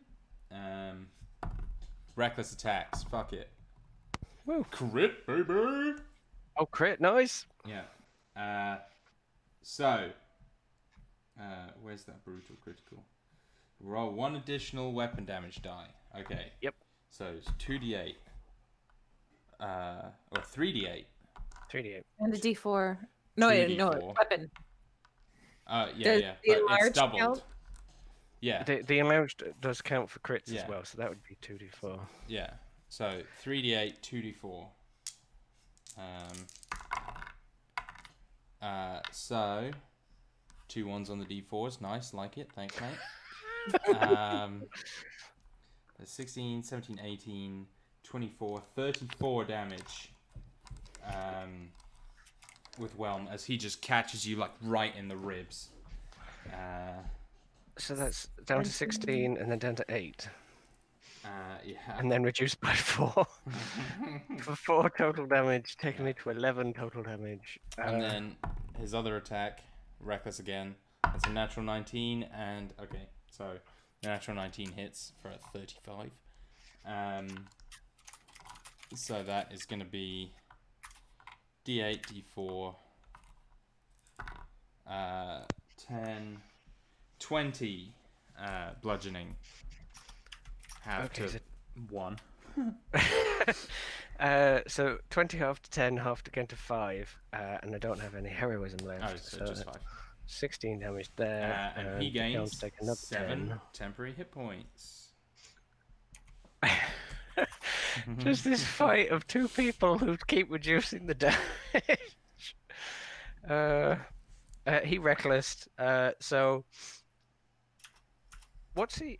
So he's just smacking Makood about with a hammer, and Yeah. it's almost like making no difference. Oh wait, sorry. Sorry. Sorry. That's okay. Bonus action. So he's gonna like ram his shoulder into you. 29 to hit. For Sure. 4 piercing damage. Oh, I get to add my strength modifier. 11 piercing damage as he just like barrels his spiked shoulder into you. Reduced to 5, reduced to 2. Yep. He's so and then Charles demoralized. take another 5. I love that he's in love with this. Makood would feel so guilty if he did. He's like, you Because this fucking would cheated. make people sad. I did, because I looked at all of this stuff, and that's why, like, I would do it without this shit, but it's insane. He's gonna take that shoulder barge and kind of get knocked back a little bit, perhaps, or push back a little bit, and like grind into the dirt. And then he's gonna come back, great weapon mastering. Like I think all the other hits have been almost like with one hand. And this time he like actually grips it in two and brings it in and almost crit, but didn't with the advantage. But those are two hefty hits again. I'm just imagining, as a quick aside, when we eventually have a dragon fight in this campaign, the dragon ends up doing 1 damage every turn to Makood. It's gonna be the absolute depiction of that. 2 women screaming, cat eating dick. Yeah. And I will be making that meme when we get around to it. I look forward to it. Will Makood have the trolley face that he does on this chat? Yeah. See Drew. That is 14, 24, 34 damage because of the great weapon master from the first hit. So 17. -7, so 10. That is then 17, 27, 37 for the next hit. 37 halved to 18. Okay. He is now bloodied. This is just maths the combat. Yeah. This is... It's the new Magic the Gathering Gentlemen are spin-off. having fun. I think it's fantastic. I'm just writing down numbers that are just like 20/10/5, 11/5/2. You're getting a taste of my job. Yeah, it is my job basically, and I love you for writing all the numbers down. It'll make me happy. I know it does. That's why I'm doing it. Alright, Makood, you bitch. Reckless. By the way, he hits you unless he rolls a 1. So that's a... I think I have to roll a 5 or That's a under or hit. something to miss him, but something like that. 2 hits. Okay, Just normal hits. just normal. Yeah, so you take... I'll just give you all up and then half it, or do you want them attack by attack? It doesn't really make a difference, does it? It doesn't He really likes no, but Dan, you will like for the notes, yes. Okay. like- So... But relax then, I wasn't writing 21 on the first one, so 10-5. reduce notes. to 6, 0. So there's one extra heroism. Okay. And for 14 damage on the second one. 7 down 7-3. to 6. 14 damage reduced to 7. Reduced to Reduced 3. with 1 with Heroism. Yeah. 1 heroism. Yep. Fucking Christ. I'm now below 100 health. The putting on the belt gave me 10 extra health, and it took Jesus like 3 Christ. rounds to get through that. Jesus Christ. And the chimes are slightly Yeah. strong when on one So person. he is hitting hard enough to like kill the average warrior in 1 hit, and Makood Yeah. is just like pouring a cup of tea, like. That is honestly what's happening. Like, Makood. Fuck him up. did he reckless again? Or Yeah, he fun? did. Okay, 7 extra hit points. 2 14s and then up to 17 and a 19, which is almost what I did last turn. So no crits still.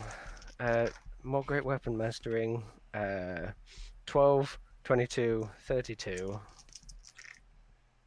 32 to 16. And then 13, 23, 33. Reduced to 16 again. Yeah. You were like 17, 19, and then the Okay. damage was 6, He's 32, looking, 33. he's looking quite sore, a bit more ragged than you. And the dwarves are like beginning to cheer for Makood over him. Ama utu, ama utu, ama utu.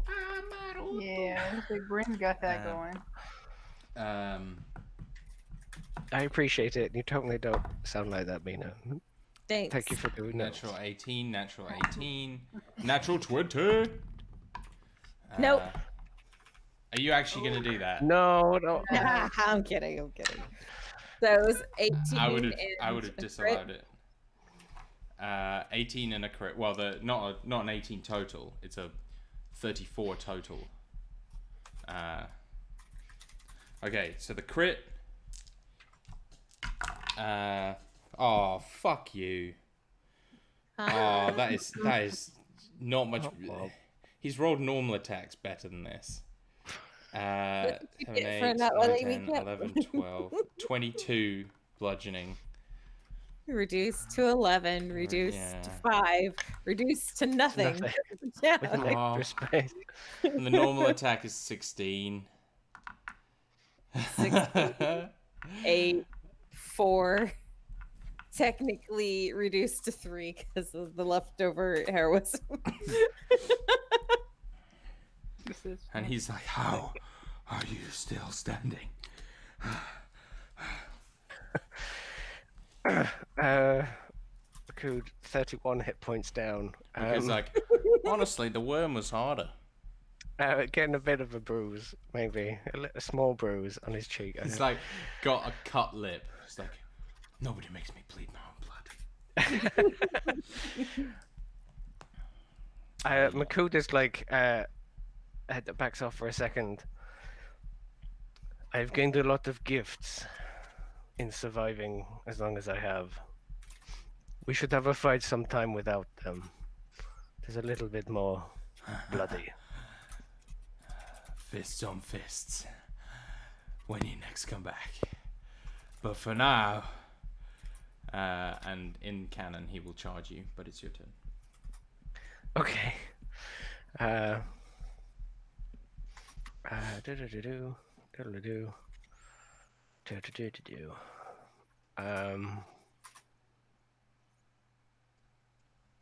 Great weapon, master.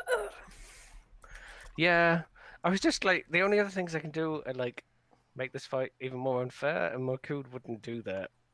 Like summon Yeah. a guy on him, and that's really my only other trick. I'm really defensive. Like that's it. You could punch him with the bones of the earth, but that's about it. Yeah. If I could put if us both Makud up was in like like a- gladiator style Yeah. on if standing. Makud was a legendary creature in Magic the Gathering, he'd be Makud, Sponge of Damage. Sponge of damage. Honestly, like all of my items are defensive. Like Yeah. apart from the Yeah, which I'm like, fucking idiot did that? I just live. That's all I do. It's just trying I to live. mean, that's what you wanted, though. No, I know. It's because But it means like in a fight, all it does is. It's because hit you people. once mentioned to me once that you like the idea of Makud protecting his friends. I was like, oh, let's just give him loads of items that could you do that. Yeah, I find it. I think we're finding out it's truly broken when like he's on his lonesome. Yeah. Because I could be taking this all away using the spirit shield, Yeah. but he's not. Like And then, yeah. this it's guy like, would be throwing himself. It's like, yeah. C was just like, oh, I just need a new NPC to have a relationship with. I was like, okay, I'll see what I can do. I rolled from 2d6 and a d8. I rolled 5 damage, so that is 15, 25. What No. were your hits, Yeah. sir? Oh no, he's got 17. I hit. He's got what 17, 16 armor. I 16. have to roll under a 5. He's got 16 armor, Okay. so I have to roll a 5 or under to miss him. So I'm rolling, but I'm rolling with advantage as well. I was just, wanting to know what you rolled for the nose. Oh, It was something in the high teens for both of them, okay. like 15 or above. Yes, so that is 5, 15, and then 25 damage because Great Weapon Master, and I have 10 in a mod.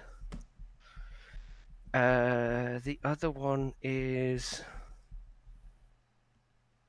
Oh no, 5, 25. Yeah, 25. This one is 36. 36. 18. Take 2 more damage from hitting him. I'm not putting in like the 7 hit points, Rob, so I hope you're doing nice. Yeah. Okay.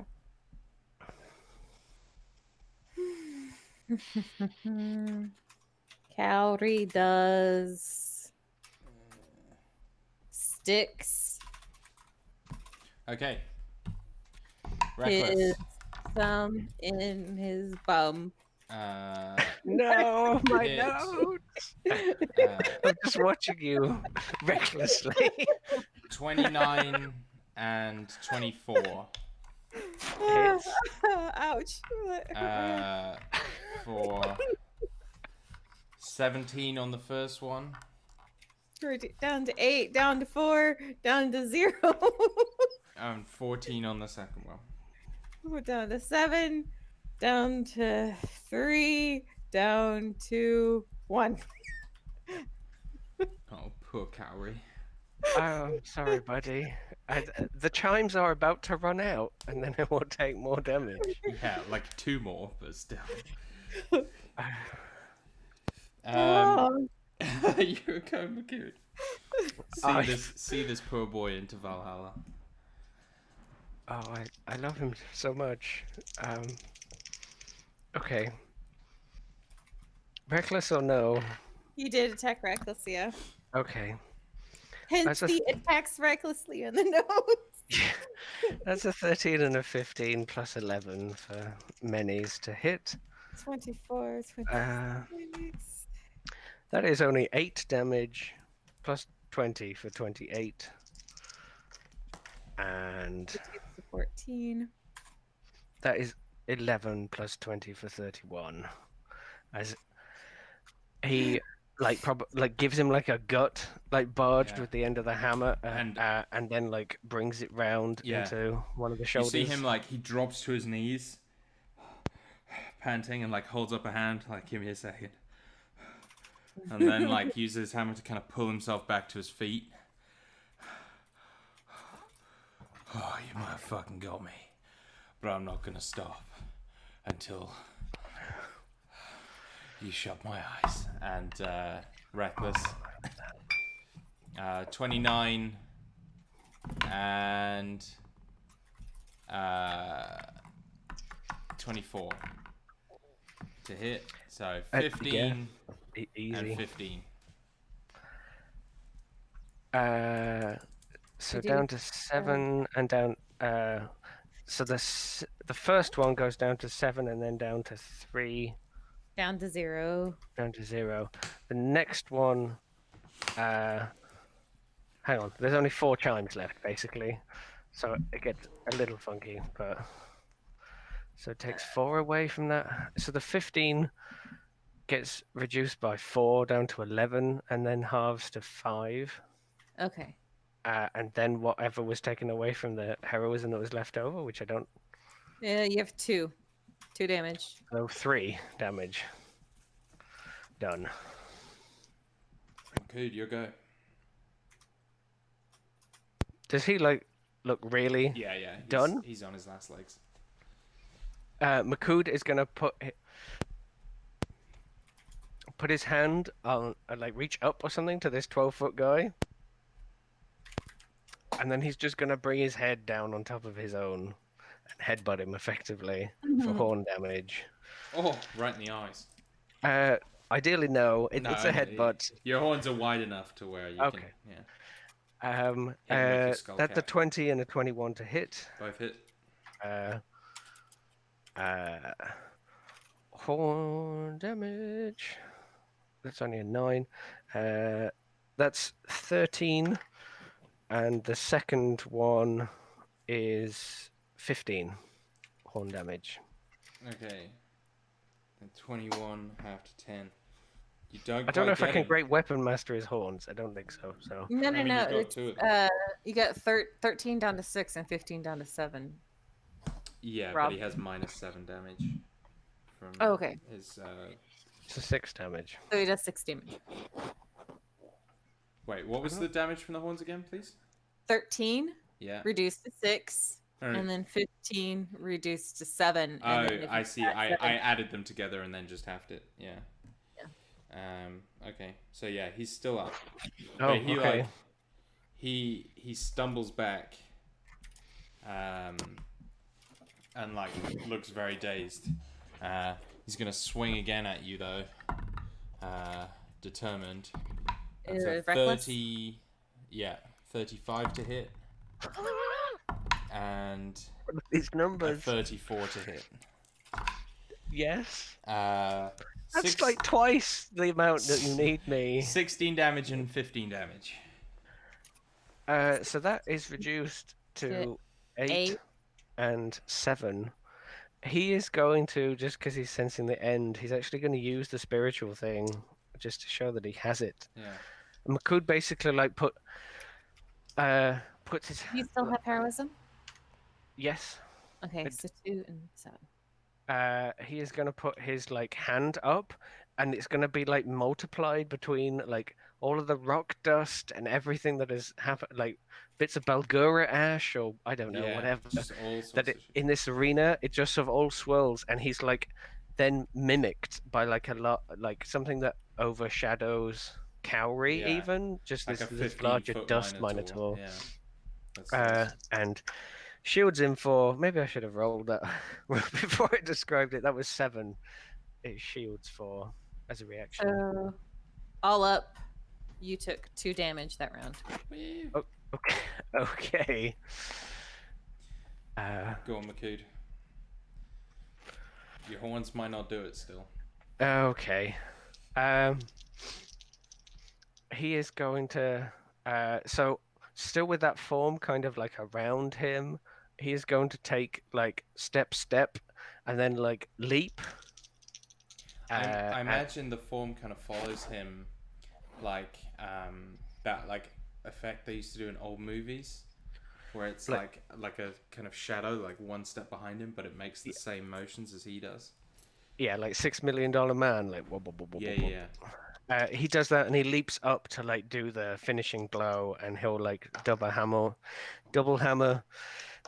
great weapon, etc. He actually missed one. I rolled a 2 and a 4 with advantage. He The other might one survive. hit.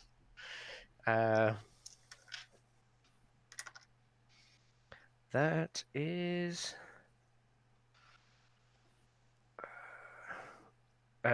14, 24, 34. Okay. Describe what it looks like. Yeah, so he like goes step, leap, and the first hammer blow like just whirls round, misses him, and he like brings it round still in the air, like a full arc, and then lands it back on top of him.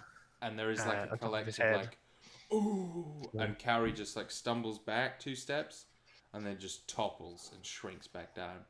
The crowd just erupts in screams, like of like yes. Like healers rush in, heal him up. Cowrie like gets up onto his feet. Makud would like pick him up, like grab his hand to like help him up. Yeah, he accepts it, pulls you in for a hug, like around your middle, and it's just like, that was the best fight I've ever had. We will have many more. Fucking better.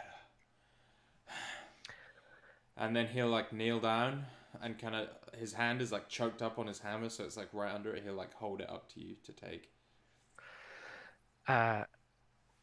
He'll take the hammer, hold the hammer from Cowrie, hold his hammer, a hammer for a hammer. This allows me to see my ancestors. And he,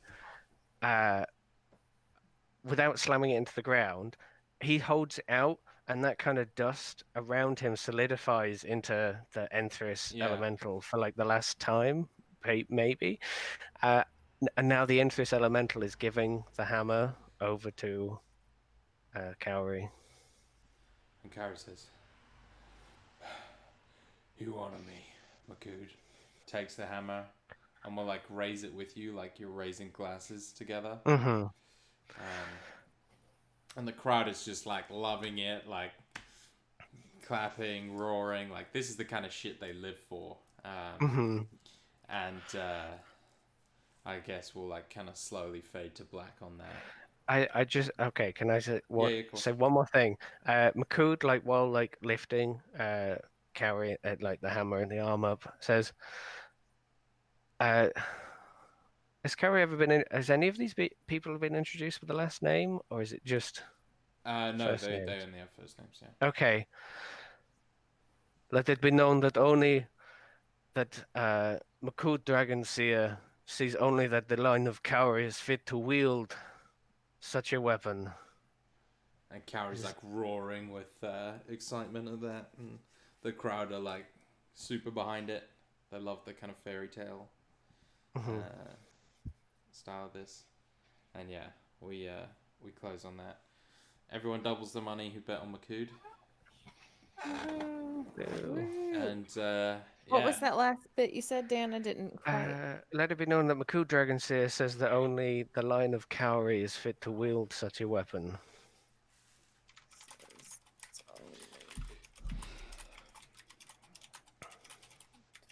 so you want Whelm then, eh?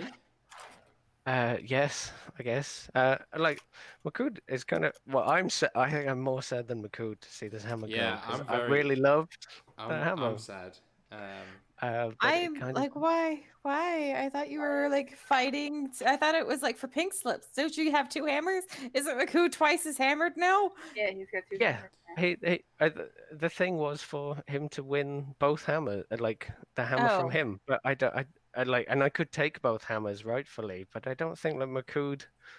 He only has the two hands, and he does really like that hammer and the ancestors and stuff. But like Cowrie, he's a giant burly man. A giant burly man needs a hammer. So, uh, and I don't think I've ever given a magic That's item my away like that. favorite So, thing.